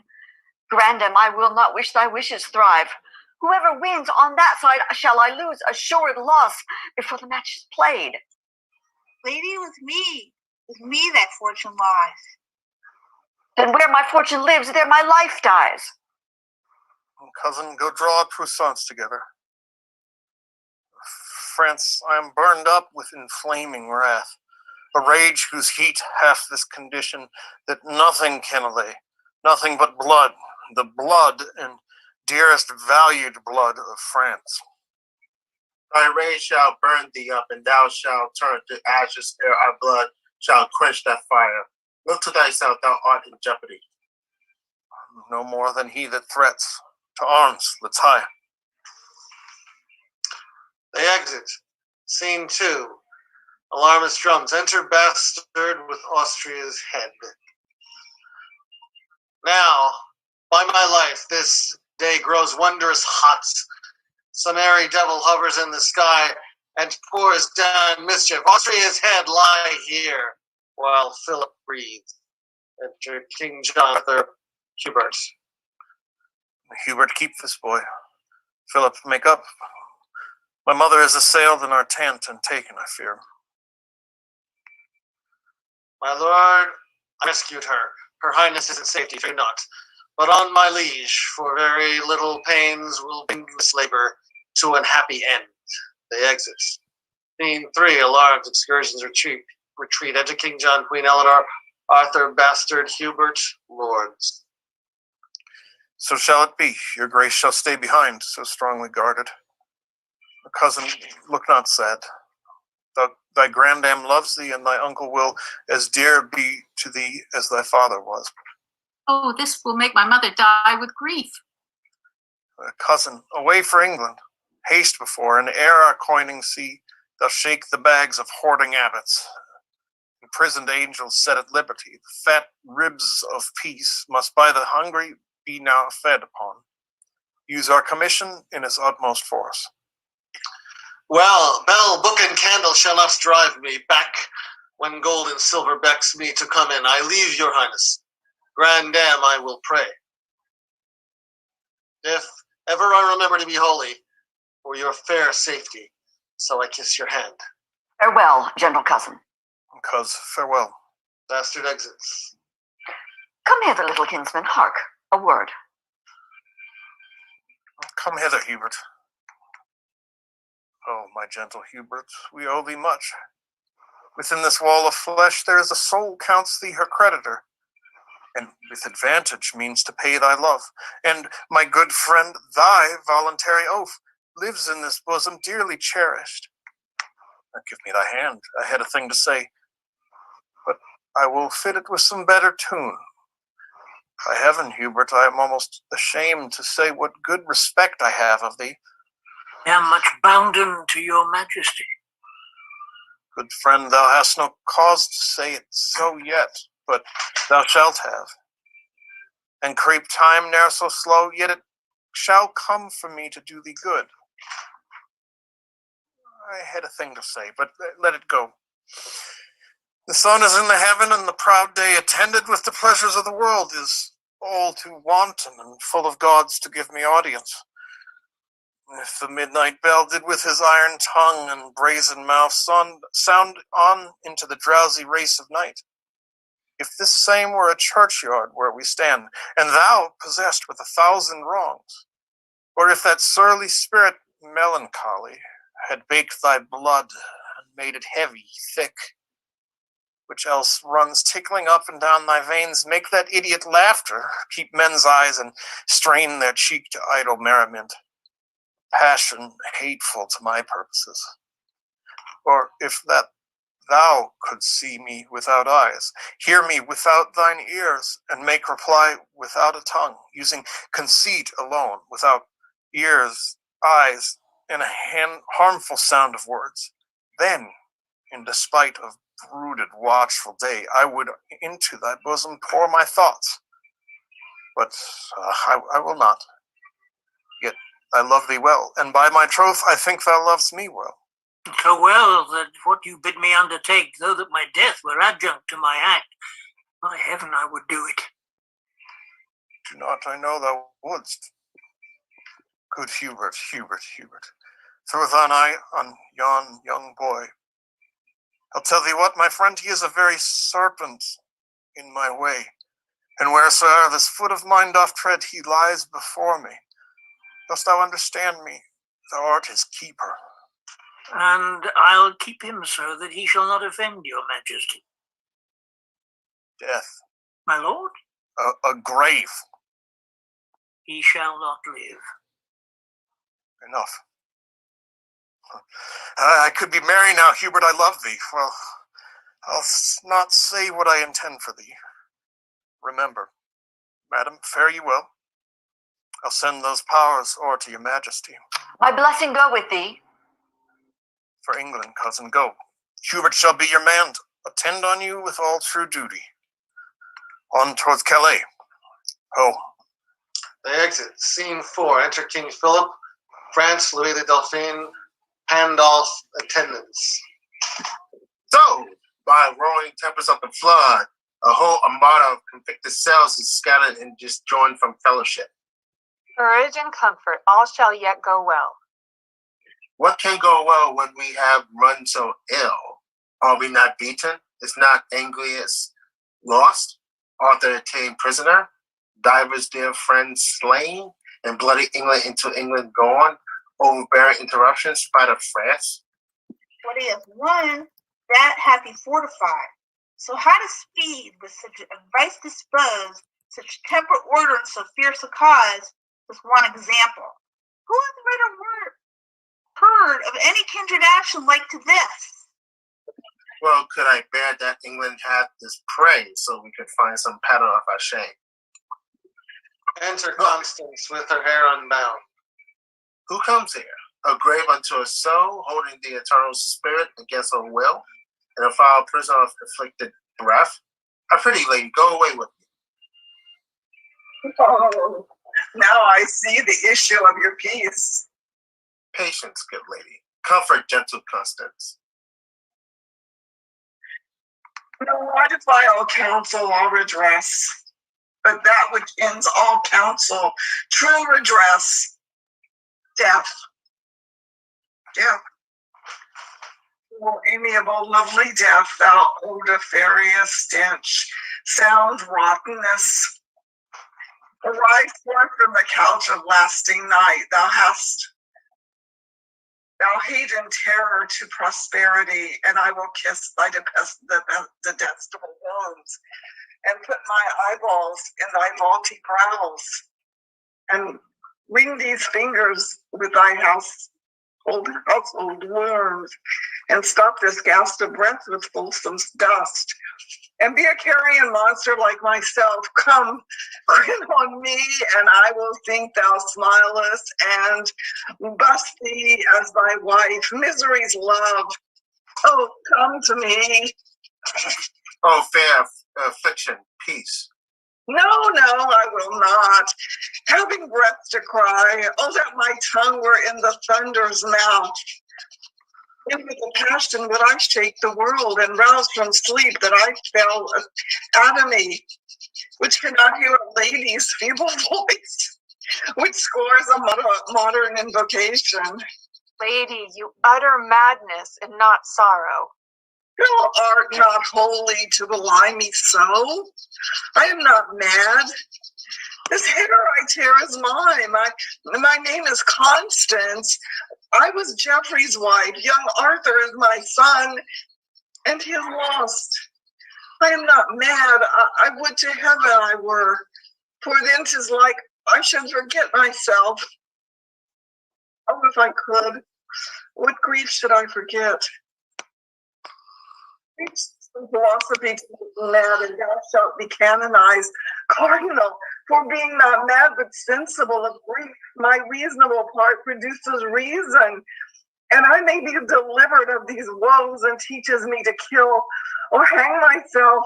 If I were mad, I would forget my son. I should forget my son, or madly think a babe of clouts were he. I am not mad. Too well I feel the different plague of each calamity. Bind up those tresses. Oh, what love I note in the fair multitude of those her hairs, where but by chance a silver drop hath fallen. Even to that drop 10,000 weary friends do glue themselves in sociable grief, like true inseparable faithful love sticking together in calamity. To England, if you will. Bind up your hairs. Yes, that I will, and wherefore will I do it? I tore them from their bonds and cried aloud, oh, that these hands could so redeem my son, as they have given these hairs their liberty. But now I envy at their liberty, and I will again commit them to their bonds, because my poor child is a prisoner. And Father Cardinal, I have heard you say that we shall see and know our friends in heaven. If that be true, I shall see my boy again. For since the birth of Cain, my first male child, to him that I did but yesterday aspire, that was not such a gracious creature born. But now I will canker sorrow eat my bud and chase the native beauty from his cheek. And he will look as hollow as a ghost, as dim and meager as an Argus fit.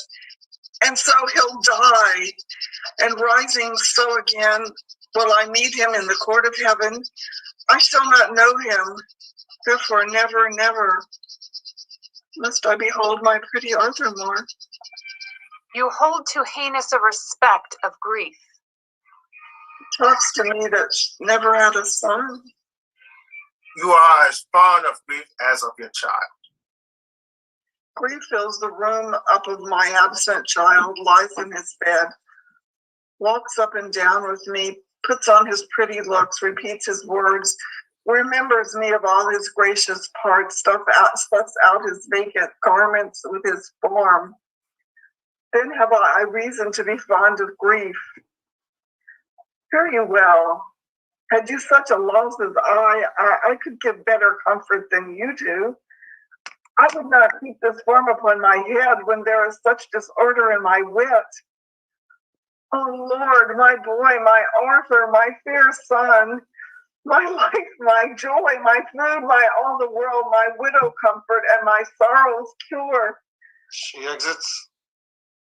I fear some outrage, and I'll follow her. He exits with attendants. Nothing in this world can make me joy. Life is tedious as a twice-told tale. It's in the dull ear of a drowsy man. Bitter shame has spoiled the sweet world's taste, that it yields not but shame and bitterness. Before the curing of a strong disease, even in the instant of repair and health, the fit is strongest. Evils that take leave on their departure must of all show evil. What have you lost by losing of this day? All days of glory, joy, and happiness. If you had won it, certainly you had. No. When fortune means to men most good, she looks upon them with threatening eye. 'Tis strange to think how much King John hath lost in this which he accounts so clearly won. Are you not grieved that Arthur is his prisoner? As heartily as he is glad he hath him. Your mind is all as youthful as your blood. Now hear me speak with a prophetic spirit. For even the breath of what I mean to speak shall blow each dust, each straw, each little rub out of the path which shall directly lead thy foot to England's throne. And therefore mark, John hath seized Arthur, and it cannot be that whilst warm life plays in that infant's vein, the misplaced John should entertain an hour, 1 minute, nay, one quiet breath of rest. A scepter snatched with an unruly hand must be as boisterously maintained as gained. And he that stands upon a slippery place makes nice of no vile hold to stay him up. That John may stand, then Arthur needs must fall. So be it, for it cannot be but so. What shall I gain by young Arthur's fall? You, in the right of Lady Blanche your wife, may then make all the claim that Arthur did. Lose a life and all as Arthur did. How green you are and fresh in this old world. John lays you plots. The times conspire with you, for he that sleeps his safety in true blood shall find but bloody safety and untrue. This act so evilly born shall cool the hearts of all his people and freeze up their zeal, that none so small advantage shall step forth to check his reign, but they will cherish it. No natural exhalation in the sky, no scope of nature, no distempered day, no common wind, no customed event, but they will pluck away his natural cause, and call them meteors, prodigies, and signs, abortives, presages, and tongues of heaven, plainly denouncing vengeance upon John. Maybe he will not touch young Arthur's life, but hold himself safe in his imprisonment. Oh, sir, when he shall hear of your approach, if that young Arthur be not gone already, even at this news he dies. And then the hearts of all his people shall revolt from him, and kiss the lips of unacquainted change, and pick strong matter of revolt and wrath out of the bloody fingers ends of John. Methinks I see this Hurley all on foot, and oh, what better matter breeds for you than I have named. The bastard Falconbridge is now in England ransacking the church, offending charity. If but a dozen French were there in arms, they would be as a call to train 10,000 English to their side, or as little snow tumbled about anon becomes a mountain. Oh, noble Dauphin, go with me to the king. 'Tis wonderful what may be wrought out of their discontent, now that their souls are topful of offense. For England, go, I will wait on the king. Strong reasons make strong actions. Let us go. If you say aye, the king will not say no. They exit. And end of Act 3, so we take a 5-minute break. I will see you all in 5 minutes. So, Act 4, Scene 1. Enter Hubert and executioners with irons and rope. Heat me these irons hot, and look thou stand within the arras. When I strike my foot upon the bosom of the earth, rush forth and bind the boy which you shall find with me fast to the chair. Be heedful. Hence, and watch. High up, your ward will bear out the deed. Uncleanly scruples, fear not you. Look to it. Executioners exit. Young lad, come forth, I have to say with you. Good morrow, Enter Uber. Arthur. Good morrow, little prince. As little prince, having so great a title to be more prince as may be. You are sad. Indeed, I have been merrier. Mercy on me. Methinks nobody should be sad but I. Yet I remember when I was in France, young gentlemen would be as sad as night only for wantonness. By my Christendom, so I were out of prison and kept sheep, I should be as merry as the day is long, and so I would be here, but that I doubt my uncle practices more harm to me. He's afraid of me, and I of him. Is it my fault that I was Geoffrey's son? No, indeed it's not. And I would to heaven I were your son. So would you love me, Hubert? If I talk to him with his innocent prate, he will wake my mercy, which lies dead. Therefore I will be sudden and dispatch. Are you sick, Hubert? You look pale today.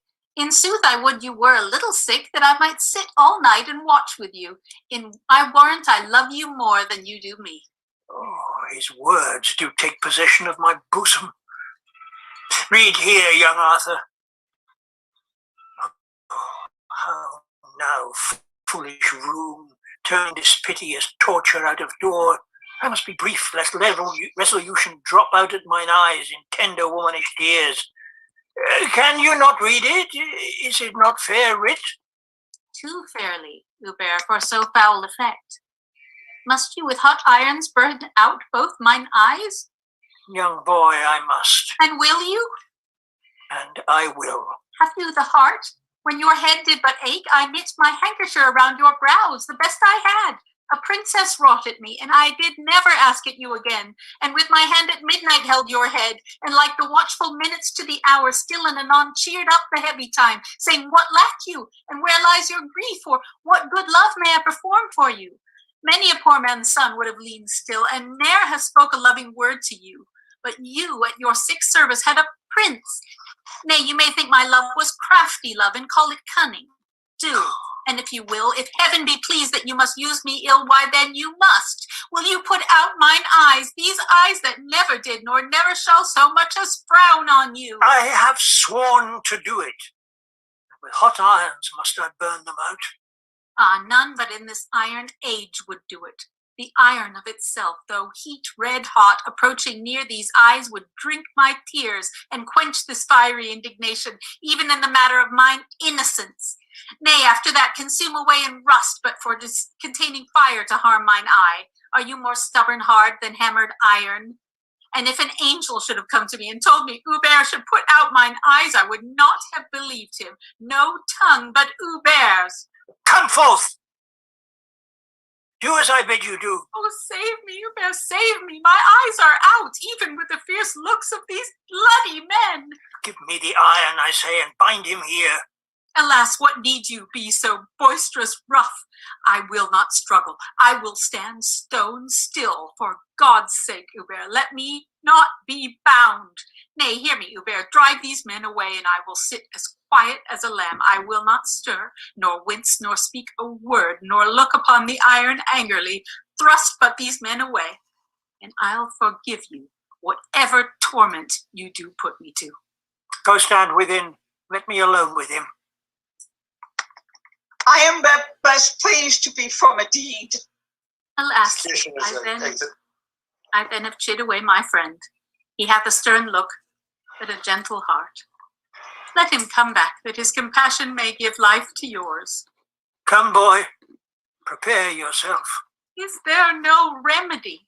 None but to lose your eyes. Oh God, that there were but a mote in yours, a grain, a dust, a gnat, a wandering hair. Any annoyance in that precious sense, then feeling what small things are boisterous there, your vile intent must needs seem horrible. Is this your promise? Go to, hold your tongue. Hubert, the utterance of a brace of tongues must needs want pleading for a pair of eyes. Let me not hold my tongue. Let me not, Hubert, or Hubert, if you will, cut out my tongue, though that I may keep mine eyes. Oh, spare mine eyes, though to no use but still to look on you. Lo, by my troth, this instrument is cold, and would not harm me. I can heat it, boy. No, in good sooth, the fire is dead with grief, being create for comfort to be used in undeserved extremes. See else yourself, there is no malice in this burning coal.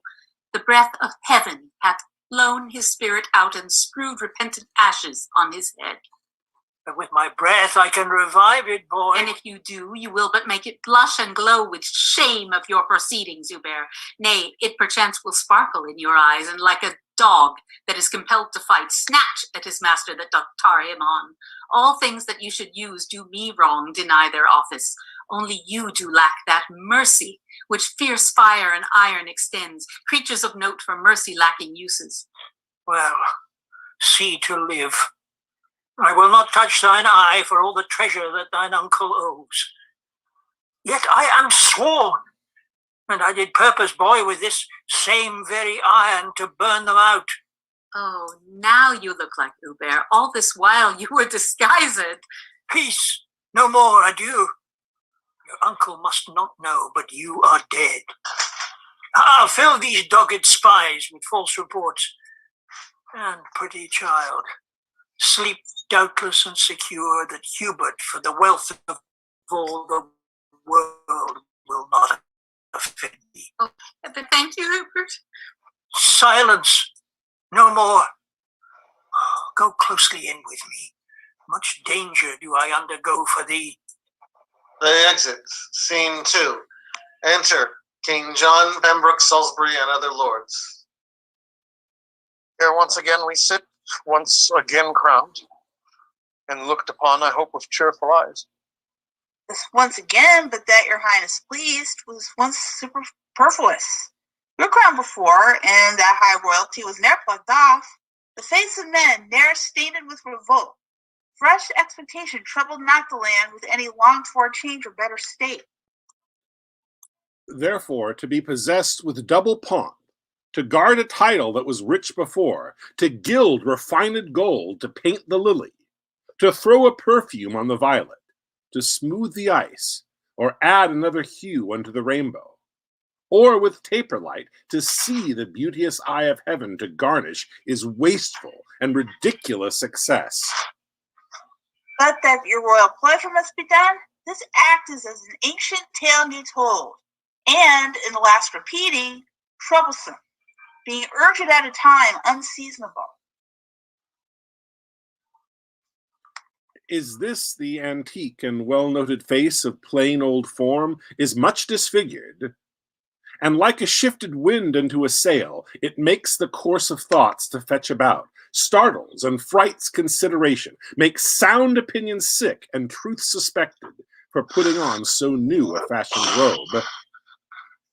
When workmen strive to do better than well, they do confound their skill in covetousness, and oftentimes excusing of a fault, does make the fault the worse by the excuse, as patches set upon a little breach discredit more in hiding of the fault than did the fault before it was so patched. To this effect, before you were new crowned, we breathed our counsel, but it pleased your highness to overbear it. And we are all well pleased, since all and every part of what we would doth make a stand at what your highness will.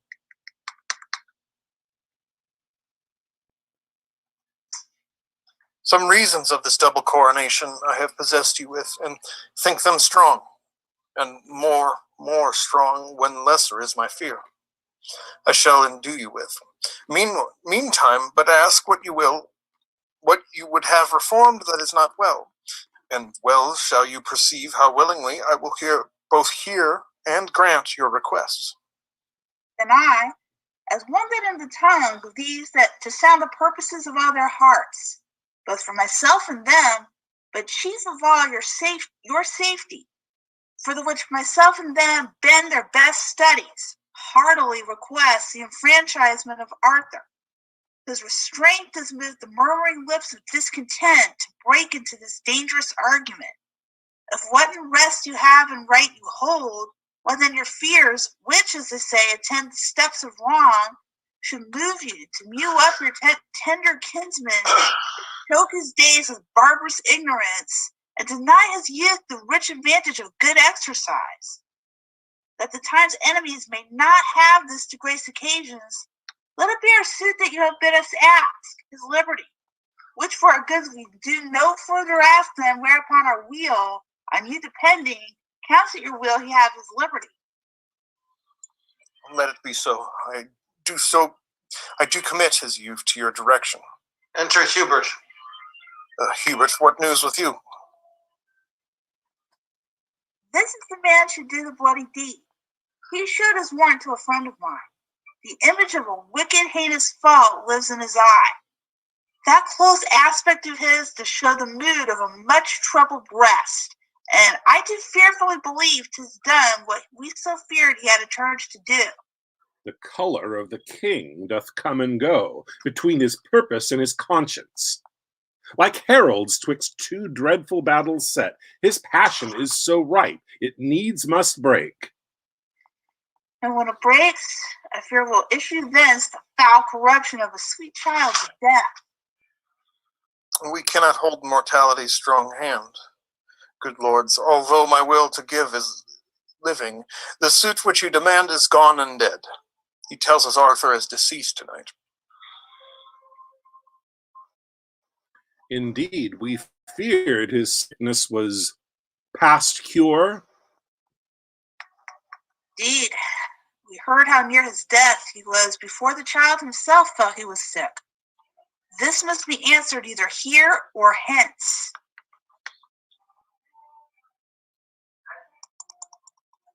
Why do you bend such solemn brows on me? Think you I bear the shears of destiny? Have I commandment on the pulse of life? It is apparent foul play, and 'tis shame that greatness should so grossly offer it. So thrive it in your game, and so farewell. Stay yet, Lord Salisbury. I'll go with thee and find the inheritance of this poor child, this little kingdom of aforesaid grave, that blood which owed the breath of all this isle. 3 foot of it doth hold. Bad rolled the while. This must not be thus born. This will break out to all our sorrows. Ne'er long, I doubt. They burn in, 3 other lords exit. they burn in indignation. I repent. There is no sure foundation set on blood, no certain life achieved by others' death. Enter messenger. Fearful eye thou hast. Where is that blood that I have seen inhabit in those cheeks? The foul sky clears not without a storm. Pour down thy weather. How goes all in France? From France to England, never such a power for any foreign preparation was levied in the body of a land. The copy of your speed is learned by them, for when you should be told they do prepare, the tidings come that they are all arrived. Oh, where hath our intelligence been drunk? Where hath it slept? Where is my mother's care that such an army could be drawn in France, and she not hear of it? My liege, her ear is stopped with dust. The 1st of April died your noble mother. And as I hear, my lord, the Lady Constance, in a frenzy, died 3 days before. But this from rumor's tongue I idly heard. If true or false, I know not. Hold thy speed, dreadful occasion. Oh, make a league with me till I have pleased my discontented peers. What mother did? How wildly then walks my estate in France, under whose conduct came these powers of France that thou for truth givest out or landed here? Under the Dauphin. Thou hast made me giddy with these ill tidings. Enter Bastard and Peter of Pomfret. Now, what says the world to your proceedings? Do not seek to stuff my head with more ill news, for it is full. But if you be afraid to hear the worst, then let the worst unheard fall on your head. Oh, bear with me, cousin, for I was amazed under the tide, but now I can breathe again aloft the flood and give audience to any tongue. Speak of it what it will. How I have sped among the clergymen. The sums I have collected shall express, but as I traveled hither through the land, I find the people strangely fantasied, possessed with rumors, full of idle dreams, not knowing what they fear.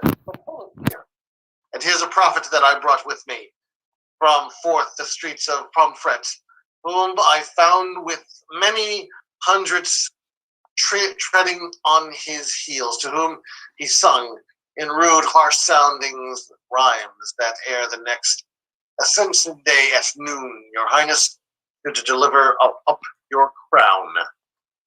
Thou idle dreamer, wherefore didst thou so? For knowing that the truth will fall out so.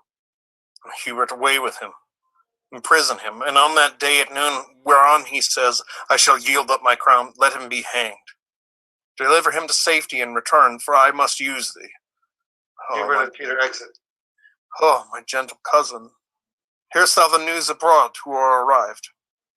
The French, my lord, men's mouths are full of it. Besides, I met Lord Bigot and Lord Salisbury with eyes as red as new enkindled fire, and others more going to seek the grave of Arthur, whom they say is killed tonight on your suggestion. Gentle kinsman, go and thrust thyself into thy companies. I have a way to win their loves again. Bring them before me. I will seek them out. Nay, but make haste, the better foot before. Oh, let me have no subject enemies. When adverse foreigners fright towns with dreadful pomp of stout invasion, Mercury, set feathers to thy heels, and fly like thought from them to me again. The spirit of the times shall teach me speed. He exits. Spoke like a spriteful, noble gentleman. Go after him, for he perhaps shall need some messenger betwixt me and the peers, and be thou he. With all my heart, my liege. My mother dead. Enter Hubert. My lord, they say 5 moons were seen tonight. 4 fixed, and the 5th did whirl about the other 4 in wondrous motion. 5 moons. Old men and bedlams in the streets do prophesy upon it dangerously. Young Arthur's death is common in their mouths, and when they talk of him they shake their heads and whisper one another in the ear, and he that speaks doth grip the hearer's wrist, while he that hears makes fearful action with wrinkled brows, with nods, with rolling eyes. I saw a smith stand with his hammer thus, and while his iron did on the anvil cool with open mouth, swallowing a tailor's news, who with his shears and measures in his hand, standing on slippers which his nimble haste hath falsely thrust upon contrary feet, told of a many thousand warlike French that were embattled and ranked in Kent. Another lean, unwashed artificer cuts off his tail and talks of Arthur's death. Why seekest thou to possess me with these fears? Why urgest thou so oft young Arthur's death? Thy hand hath murdered him. I had a mighty cause to wish him dead, but thou hadst none to kill him. No had, my lord. Why, did you not provoke me? It is the curse of kings to be attended by slaves that take their humors for a warrant, to break within the bloody house of life, and on the winking of authority to understand a law, to know its meaning of dangerous majesty, when perchance it frowns more upon humor than advised respect. Here is your hand and seal for what I did. Oh, when the last compt twixt heaven and earth is to be made, then shall this hand and seal witness against us to damnation.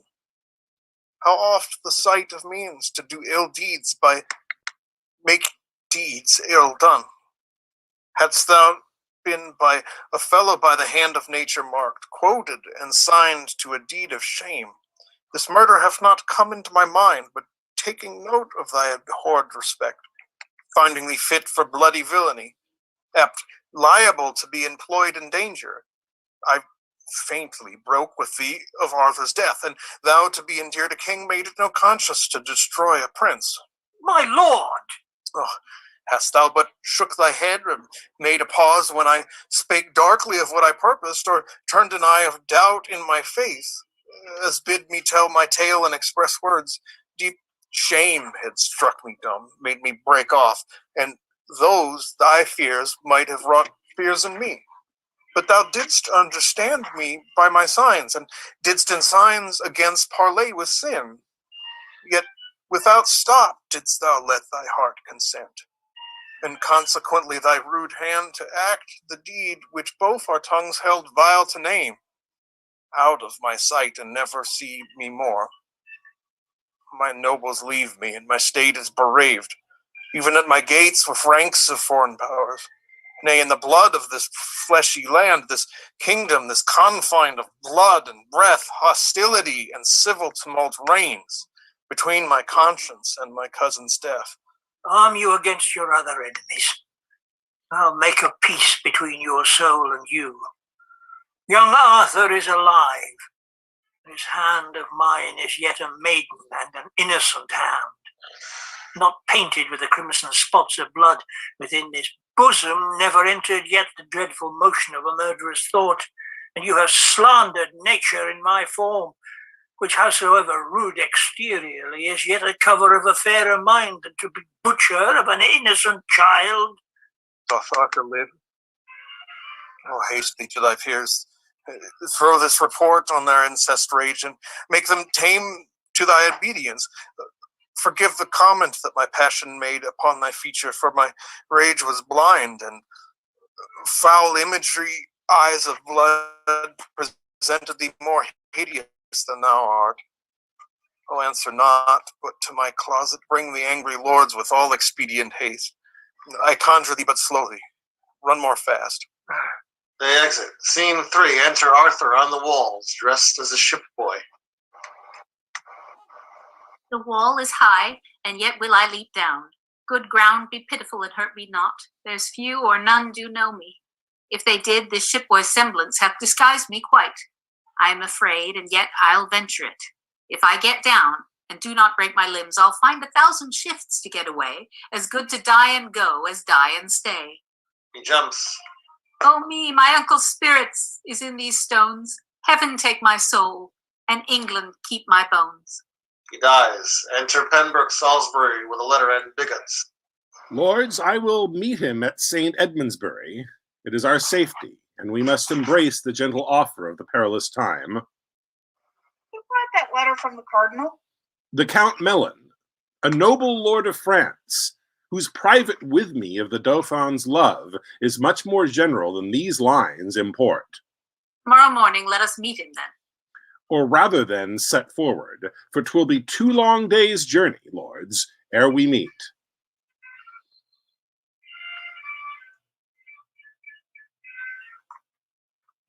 Once more today we'll meet.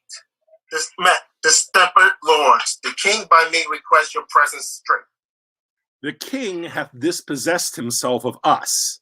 We will not line his thin bestained cloak with our pure honors, nor attend the foot that leaves the print of blood where'er it walks. Return and tell him so. We know the worst. Whatever you think, good words, I think were best. Our griefs and not our manners reason now. But there is little reason in your grief, wherefore 'twere reason you had manners now. Sir, impatience hath its privilege. 'Tis 'Tis true. true, to hurt his master, no man's else. This is the prison. He sees Arthur's body. What is he lies here? Oh, death, made proud with pure and princely beauty. The earth had not a hold to hide this deed. Murder, as hating what himself hath done, doth lay it open to urge on revenge. Or when he doomed this beauty to a grave, found it too precious princely for a grave. Sir Richard, what think you? Have you beheld, or have you read or heard? Or could you think? Or do you almost think, although you see that you do see? Could thought without this object form such another? This is from the very top, the height, the crest, or crest unto the crest of murder's arms. This is the bloodiest shame, the wildest savagery, the vilest stroke that ever wall-eyed wrath or staring rage presented to the tears of soft remorse. All murders past do stand excused in this, and this, so sole and so unmatchable, shall give a holiness, a purity, to the yet unbegotten sin of times, and prove a deadly bloodshed but a jest, exampled by this heinous spectacle. It is a damned and bloody work, the graceless action of a heavy hand, if that it be the work of any hand. If that it be the work of any hand, we had a kind of light what would ensue. It is the shameful work of Hubert's hand, the practice and the purpose of the king, from whose obedience I forbid my soul, kneeling before this ruined sweet life, and breathing to his breathless excellence the incense of a vow, a holy vow, never to taste the pleasures of the world, never to be infected with delight, nor conversant with ease and idleness, till I have set a glory to this hand by giving it the worship of revenge. Our souls religiously confirm thy words. They rise. Enter Huberts. Lords, I am hot with haste in seeking you. Arthur does live. The king hath sent for you. Oh, he is old and blushes not at death? Avaunt, thou hateful villain! Get thee gone! I am no villain. Must I rob the law? Your sword is bright, sir. Put it up again. not till I sheathe it in a murderer's skin.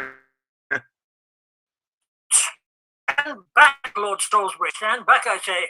I think my sword's as sharp as yours. It's his hand on a sword. I would not have you, Lord, forget yourself, nor tempt the danger of my true defence, lest I, by marking of your rage, forget your worth, your greatness, and nobility.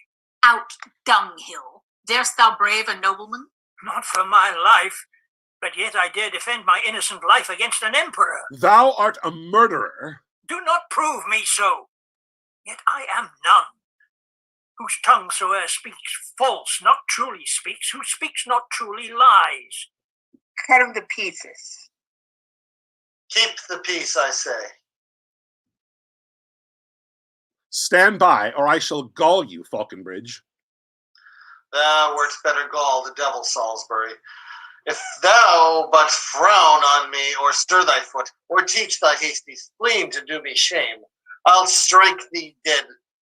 Put up thy sword betime, or I'll so maul you on your toasting iron that you shall think the devil is come from hell. What wilt thou do, renowned Falconbridge? Second a villain and a murderer? Lord Bigot, I am none. Who killed this prince? But 'tis not an hour since I left him well. I honoured him, I loved him, and will weep my debt of life out for his sweet life's loss. Trust not those cunning waters of his eyes, for villainy is not without such room. And he, long traded in, makes it seem like rivers of remorse and innocency. Away with me, and all whose souls abhor the uncleanly savors of a slaughterhouse. For I am stifled with the smell of sin. Away toward Berry, to the Dauphin there. There, tell the king he may inquire us out. Lord Texas, here's a good world, knew you of this fair work, beyond the infinite and boundless reach of mercy. If thou didst the deed of death, art thou damned, Hubert? Do but hear me, sir. Ah, I'll tell thee what, thou art damned as black. Nay, nothing is so black. Thou art more deep damned than Prince Lucifer. There is not yet so ugly a fiend of hell as thou shalt be if thou didst kill this child. Upon my soul! If thou didst but consent to this most cruel act, do but despair. And if thou once accord the smallest thread that ever spider twisted from her womb will serve to strangle thee, a rush will be a beam to hang thee on, or wouldst thou drown thyself? Put but a little water in a spoon, and it shall be as all the ocean, enough to stifle such a villain up. I do suspect thee very grievously. If I in act, consent, or sin of thought be guilty of the stealing of that sweet breath which was embounded in this beauteous clay, that all hell want pains enough to torture me, I left him well. Go, bear him in thine arms. I am amazed, methinks, and lose my way among the thorns and dangers of this world. How easy dost thou take all England up, from forth this morsel of dead royalty, the life, the right, and truth of all this realm is fled to heaven, and England now is left to tug and scamble, and to part by the teeth the unowed interest of proud swelling state. Now for the bare-picked bone of majesty, thou dogged war bristle his angry crest, and snarleth in the gentle eyes of peace. Now powers from home and discontents at home meet in one line, and vast confusion waits, as doth a raven on a sick fallen beast. The imminent decay of rested pomp, now happy as whose cloak and cincture can hold out this tempest. Bear away the child and follow me with speed. Out to the king, 1,000 businesses of brief in hand, and heaven itself doth frown upon the land. They exit with Hubert carrying Arthur's body. Act 5, Scene 1. Enter King John, Pandolf, with the crown and their attendants. Let's open your hand, the soul of my glory. Take again from this my hand, as holding of the Pope, your sovereign greatness and authority. Now, keep your holy word. From me, from His Holiness, use all your power to stop their marches, for we are inflamed. Discontented countries do revolt. Our people quarrel with obedience, swearing allegiance and the love of soul to stranger blood, to foreign royalty. This inundation of mistempered humor rests by you only to be qualified. And pause not, for the present time so sick that present medicine must be ministered to o'erthrow the incurable ensues. It was my breath that blew this tempest up upon your stubborn usage of the Pope. But since you are a gentle converted, my tongue shall hush again this storm of war, and make fair weather in your blustering land. On this Ascension Day, remember well, upon your oath of service to the Pope, go I to make the French lay down their arms. He exits with attendants. Is this Ascension Day? Did not the prophet say that before Ascension Day at noon my crown I should give off? Even so I have. I did suppose it should be on constraint, but God be thanked, it is but voluntary. Enter Bastard. All Kent hath yielded, nothing there holds out, but Dover Castle London hath received, like a kind host, the Dauphin and his powers. Your nobles will not hear you, but are gone, to offer service to your enemy. And wild amazement hurries up and down the little number of your doubtful friends. Would not my lords return to me again after they had heard young Arthur was alive? They found him dead, and cast into the streets an empty casket, where the jewel of life by some damned hand was robbed and taken away. That villain Hubert told me he did live. So, on my soul he did, for aught he knew. But wherefore do you droop? Why look you sad? Be great and act as you have been in thoughts. Let's not the world see fear and sad distrust. Govern the motion of a kingly eye. Be stirring as the time. Be fire with fire. Threaten near and outface the brow of bragging horror. So shall inferior eyes that burrow their behaviors from the great grow great by your example, and put on the dauntless spirit of resolution away, and glister like the god of war when he intendeth to become the field. Show boldness and aspiring confidence. What shall they seek the lion in his den, and fright him there, and make him tremble there? Or let it be said, forage and run to meet displeasure farther from the doors, and grapple with him ere he comes so nigh. The legate of the Pope hath been with me, and I have made a happy peace with him, and he hath promised to dismiss the powers led by the Dauphin. Oh, in glorious league shall we upon the footing of our land send fair play orders and make compromise, insinuation, parley, and base truce to arms invasive? Shall a beardless boy, a cockered, silken, wanton brave our fields, and flesh his spirit with a warlike soul, mocking the air with colors idly spread, and find no check? Let us, my liege, to arms. Perchance the cardinal cannot make your peace. Or if he do, let it at least be said they saw we had purpose of defense.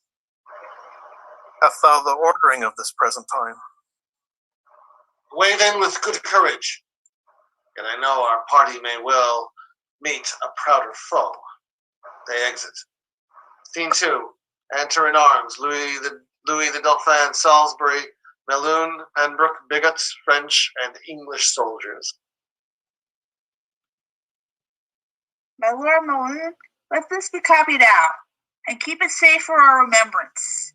Return the precedent to these lords again, that having our fair order written down, both they and we, perusing o'er these notes, may know wherefore we took the sacrament, and keep our faith firm and inviolable. Upon our sides it never shall be broken. And noble Dauphin, albeit we swear a voluntary zeal and unurged faith to your proceedings, yet believe me, Prince, I am not glad that such a sore of time should seek a plaster by condemned revolt, and heal the inveterate canker of one wound by making many. Oh, it grieves my soul that I must draw this metal from my side to be a widowmaker. Oh, and there, where honorable rescue and defense cries out upon the name of Salisbury, but such is the infection of the time, that for the health and physic of our right we cannot deal, but with the very hand of stern injustice and confused wrong, and is not pity, O my grieved friends, that we, the sons and children of this isle, were born to see so sad an hour as this, wherein we step after a stranger march upon her gentle bosom, and fill up her enemies' ranks. I must withdraw and weep upon the spot of this enforced cause, to grace the gentry of a land remote, and follow unacquainted colors here? What here? O nation, that thou couldst remove that Neptune's arms who clipped thee about, would bear thee from the knowledge of thyself, and grapple thee unto a pagan shore, where these two Christian armies might combine the blood of malice in a vein of league, and not to spend it so unneighborly. A noble temper dost thou show in this, and great affections wrestling in thy bosom does make an earthquake of nobility. Oh, what a noble combat hast thou fought between compulsion and a brave respect. Let me wipe off this honorable dew that silvery doth progress on thy cheeks. My heart hath melted at a lady's tears, being an ordinary inundation, but this effusion of such manly drops, this shower, blown up by tempest of the soul, startles mine eyes and makes me more amazed than had I seen the vaulty top of heaven figured quite o'er with burning meteors. Lift up thy brow, renowned Salisbury, and with a great heart heave away this storm. Commend these waters to those baby eyes that never saw the giant world in rage, nor met with fortune other than at feasts full warm of blood, of mirth, of gossiping. Come, come, for thou shalt thrust thy hand as deep into the purse of rich prosperity as Louis himself. So noble shall you all, that knit your sinews to the strength of mine.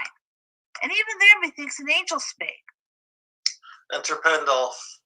Look where the holy legate comes apace to give us warning from the hand of God, and on our actions set the name of right with holy breath. Hail, noble Prince of France. The next is this. King John hath reconciled himself to Rome. His spirit is come in so that so stood against the holy church, the great metropolis and see of Rome. Therefore with a threatening colors now wind up and tame the savage spirit of wild war, that like a lion fostered up at hand, it may lie gently at the foot of peace, and be no further harmful than in show. Your grace shall pardon me. I will not back. I am too high born to be propertied, to be a secondary I control, or useful servingman and instrument to any sovereign state throughout the world. Your breath first kindled the dead coal of wars between this chastised kingdom and myself, and brought in matter that should feed this fire. And now 'tis far too huge to be blown out with that same weak wind with it which enkindled it. You taught me how to know the face of right, acquainted me with interest to this land, yea, thrust this enterprise into my heart. And come you now to tell me John has made his peace with Rome? What is that peace to me? I, by the honor of my marriage bed, after young Arthur, claimed this land for mine. And now it is half conqueror. Must I back because that John has made his peace with Rome? Am I Rome's slave? What penny hath Rome borne? What men provided? What munitions sent to underprop this action? Is it not I that undergo this charge? Who else but I, and such as to my claim reliable, sweat in this business and maintain this war? Have I not heard these islanders shout out, Vive le roi, as I have banked their towns? Have I not here the best cards for the game to win this easy match played for a crown? And shall I now give o'er the yielded set? No, no, on my soul, it never shall be said. You look but on the outside of this work. Outside and inside, I will not return till my attempt so much be glorified as to my ample hope was promised of before I drew this gallant head of war and culled these fiery spirits from the world to outward conquest and to win renown even in the jaws of danger and of death. Trumpet sounds. What lusty trumpet thus does summon us? Enter bastard. According to the fair play of the world, let me have audience. I am sent to speak, my holy lord of Milan, from the king. I come to learn how you have dealt for him. As you answer, I do know the scope and warrant limited unto my tongue. The Dauphin is too willful opposite and will not temporize with my entreaties. He flatly says he'll not lay down his arms. By all the blood that ever fury breathed, the youth says well. Now hear our English king, for thus his royalty doth speak in me. He is prepared and reason to we should. This apish and unmannerly approach, this harnessed mask and unadvised revel, this unheard sauciness and boyish troops, the king doth smile at, and is well prepared to whip this dwarfish war, these pygmy arms, from out the circle of his territories. That hand which had the strength, even at your door, to cudgel you and make you take the hatch, to dive like buckets in concealed wells, to crouch in litter of your stable planks, to lie like pawns locked up in chests and trunks, to hug the swine, to seek sweet safety out in vaults and prisons, and to thrill and shake, even at the crying of your nation's crow. Thinking this voice, an armed Englishman, shall that victorious hand be feebled here, that in your chambers give you chastisement? No.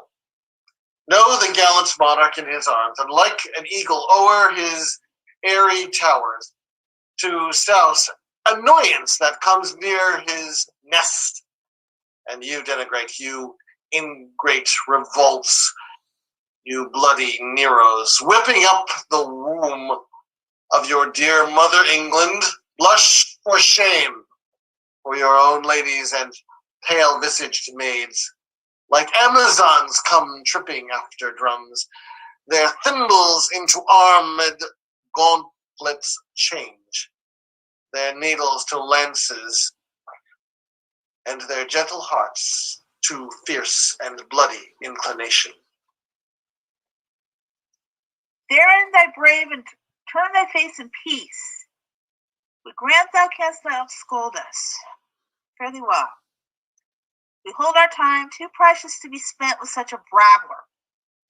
Give me leave to speak. No, I will speak. We will attend to neither. Strike up the drums, and let the tongue of war plead for our interest in our being here. Indeed, your drums being beaten will cry out, and so shall you, being beaten. Do but start an echo with the clamor of thy drum, and even at hand a drum is ready braced, that shall reverberate all as loud as thine sound, but another, and another shall, as loud as thine, rattle the welkin's ear, and mock the deep-mouthed thunder. For at hand, not trusting to this halting legate here, whom he hath used rather for sports than need, is warlike John, and in his forehead sits a bare-ribbed death, whose office in this day to feast upon the whole of the French. Strike up our drums to find this danger out. Thou shalt find it, Zolfin. Do not doubt. They exit. Scene 3. Alarms enter King John and Hubert. How goes the day with us? Oh, tell me, Hubert. Badly, I fear. How goes your majesty? This fever that hath troubled me so long lies heavy on me. Oh, my heart is sick. Enter a messenger. My lord, your valiant kinsman Falconbridge desires your majesty to leave the field and send him word by me which way you go. Tell him towards Swinstead, to the abbey there. Be of good comfort, for the great supply that was expected by the Dauphin here are wracked 3 nights ago on Goodwin Sands. This news was brought to Richard, but even now, the French fight coldly and retire themselves. By me, this tyrant fever burned me up, and will not let me welcome this good news. Sit on towards Swinstead. To my litter straight weakness possesseth me, and I am faint. They exit. Scene 4. Enter Salisbury, Pembroke, and Bigot. I did not think the king so stored with friends. Up once again. Put spirit in the French. They miscarry, we miscarry too. That misbegotten devil Falconbridge, in spite of spite, alone upholds the day. They say King John, sore sick, hath left the field. Enter Melun, wounded, led by a soldier. Lead me to the revolts of England, dear. When we were happy, we had other names. It is the Count Melun. Wounded to death. Why, noble English, you have bought and soul, unthread the rude eyes of rebellion, and welcome home again discarded faith. Seek out King John, and fall before his feet, for if the French be lords of this loud day, he means to recompense the pains you take. By cutting off your heads, thus hath been sworn, as I with him, and many more with me, upon the altar at St. Edmundsbury, even on the altar where we swore to you dear amity and everlasting love. May this be possible? May this be true? Have I not hideous death within thy view, retaining but a quantity of life which bleeds away, even as a form of wax resolveth from his figure against the fire? What in the world should make me now deceive, since I must lose the use of all deceit? Why should I then be false, since it is true that I must die here and live hence by truth? I say again, if Lewis ever do win the day, he has forsworn. If ere those eyes of yours behold another day break in the east, but even the sight, his black contagious breath already smokes about the burning crest of the old feeble and day-weary sun. Even this ill night your breathing shall expire, fire, wrath, and treachery, even with the treacherous fine of all your lives, if Lewis, by your assistance, with the day, commend me to one Hubert with your king. And this respect besides, for that my grandsire was an Englishman, awakes my conscience to confess all this, in lieu whereof I pray you, bear me hence from forth the noise and rumor of the field, for where I may think the remnant of my thoughts in peace, and impart this body and my soul with contemplation and devout desires. We do believe thee, and beshrew my soul, but I do love the favor and the form of this most fair occasion, by the which we will untread the steps of damned flight, and like a baited and retired flood, leaving our rankness in irregular course, stoop low within those bounds we have overlooked, and cabby run on in obedience, even to our ocean, to our great King John. My arm shall give thee help to bear thee hence, for I do see the cruel pangs of death right in thine eye. Away, my friends, new flight, and happy newness that intends old right. They exit, assisting Melon. Scene 5. Enter Louis the Dauphin and his train. The sun of heaven, methought, was loath to set, but stayed and made the western welkin blush. When English measure backward their own ground and faint retire, oh, bravely came we off, when with a volley of our needless shot, after such bloody toil, we bid good night and wound our tottering colors clearly up, last in the field and almost lords of it. Enter a messenger. Where is my Prince the Dauphin? Here, what news? The Count Melon is slain. The English lords by his persuasion are again fallen off, and your supply, which you have wished so long, are cast away and sunk on Goodwin sands. Ah, foul, shrewd news. You shrew thy very heart. I did not think to be so sad tonight as this has made me. Was he that said King John did fly an hour or two before the stumbling night did part our weary powers?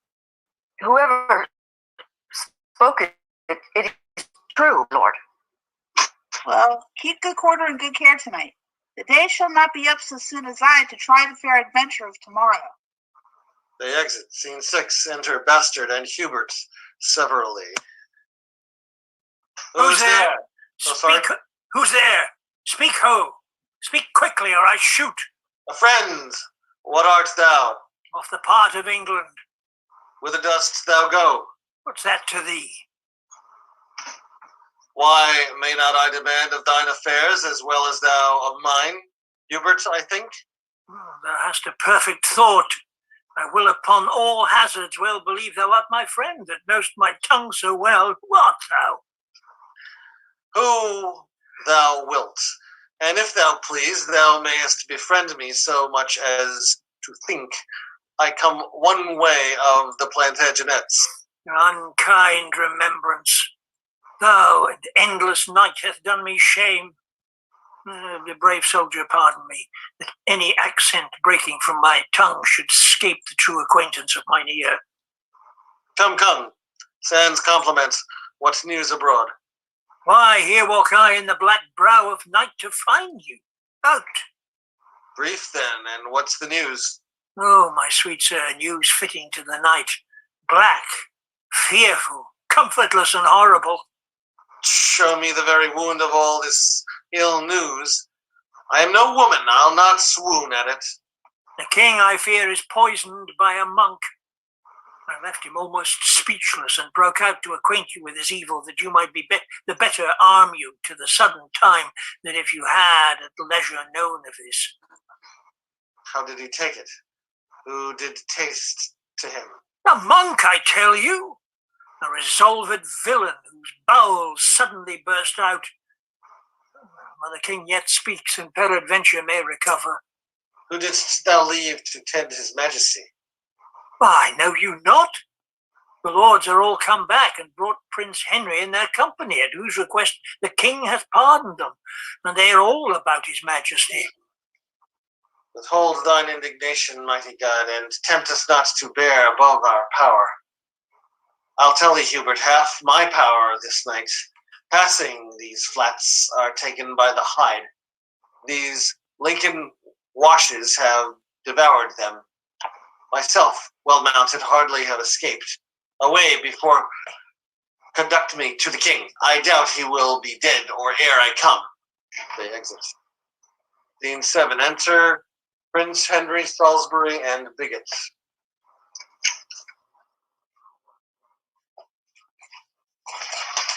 Did I sign? I don't think I signed the Prince Henry. Paula? Sure. Are you here? I'm here. Oh, sorry. Could you read Prince Henry? Sure will. Because I don't think I signed Prince Henry. It is too late. The life of all his blood is touched corruptibly, and his pure brain, which some suppose the soul's frail dwelling house, doth by the vile comments that it makes foretell the ending of mortality. And to Pembroke. Speak, and holds belief that being brought into the open air, it would allay the burning quality of that fell poison which assaileth him. Let him be brought into the orchard here. Bigot exits. Doth he still rage? He is more patient than when you left him. Even now he's sullen. Oh, vanity of sickness!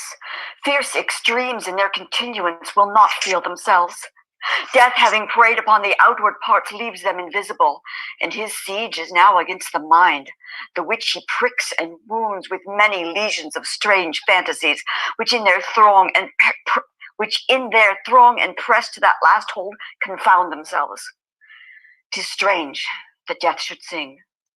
I am the signet to this pale, faint swan, who chants a doleful hymn to his own death, and from the organ pipe of frailty sings his soul and body to their lasting rest. Be of good comfort, Prince, for you are born to set a form upon that indigest which he hath left so shapeless and so rude. King John is brought in, attended by big. I marry now, my soul hath elbow room. It would not out at windows nor at doors. There is so hot a summer in my bosom that all my bowels crumble up to dust, and scribbled form drawn with a pen upon a parchment, and against this fire do I shrink up. Oh, fares your majesty? Poisoned, ill fare, dead, forsook, cast off, and none of you will bid the winter come to thrust his icy fingers in my maw, nor let my kingdom's rivers take their course through my burned bosom, nor entreat the north to make his bleak winds kiss my parched lips, and comfort me with cold.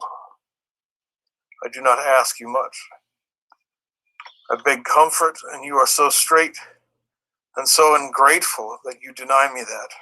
Oh, that there were some virtue in my tears that might relieve you. Salt in them is hot. Within me is a hell, and there the poison is as a fiend, confined, tyrannize on reprived, condemned blood. Answer, bastard. Oh, I am scalded with my violent motion, and spleen of speed to see you, majesty. Oh, cousin, thou art come to set mine eye. The tackle of my heart is cracked and burnt, and all the shrouds wherewith my life should sail are turned to one thread, one little hair.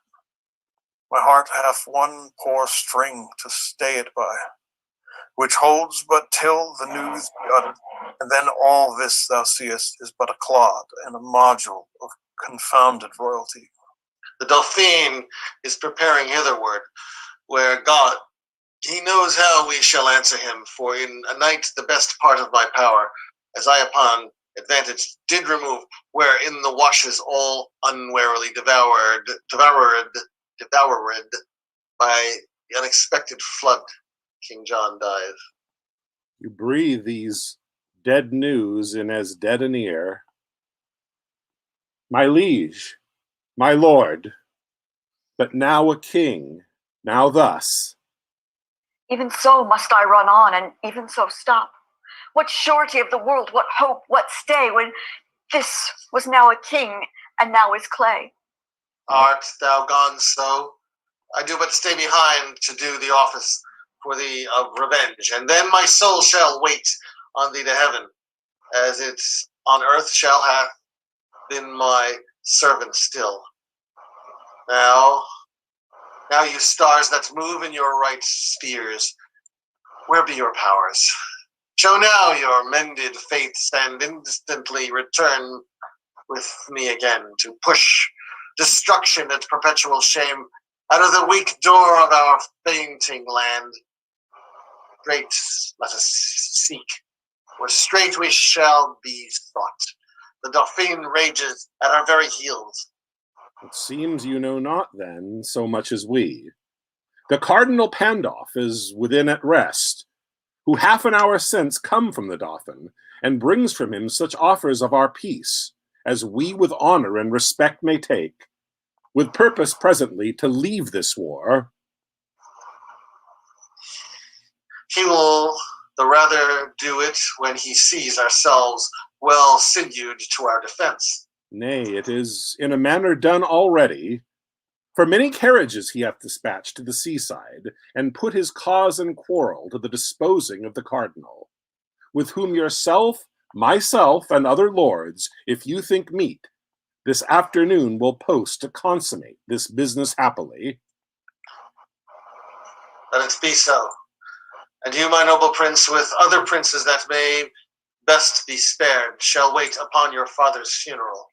At Worcester must his body be interred, for so he willed it. Thither shall it then, and happily may your sweet self put on the lineal state and glory of the land, to whom with all submission on my knee I do bequeath my faithful services and true subjection everlastingly. And the like tender of our love we make, to rest without a spot for evermore. Salisbury, Pembroke, Bigot, Neil. I have a kind soul that would give you thanks and knows not how to do it, but with tears. They rise. Oh, let us pray the time be needful woe, but needful woe, since it hath been beforehand with our griefs. This England never did, nor never shall lie at the proud foot of a conqueror, but when it first did help to wound itself. Now these her princes are come home again, come to three corners of the world in arms, and we shall shock them. Naught shall make us rue, if England to itself do rest but true. The exit, bearing King John. The end. Excellent. Yeah. Great job, everybody. Yay. Great job jumping in, everybody. When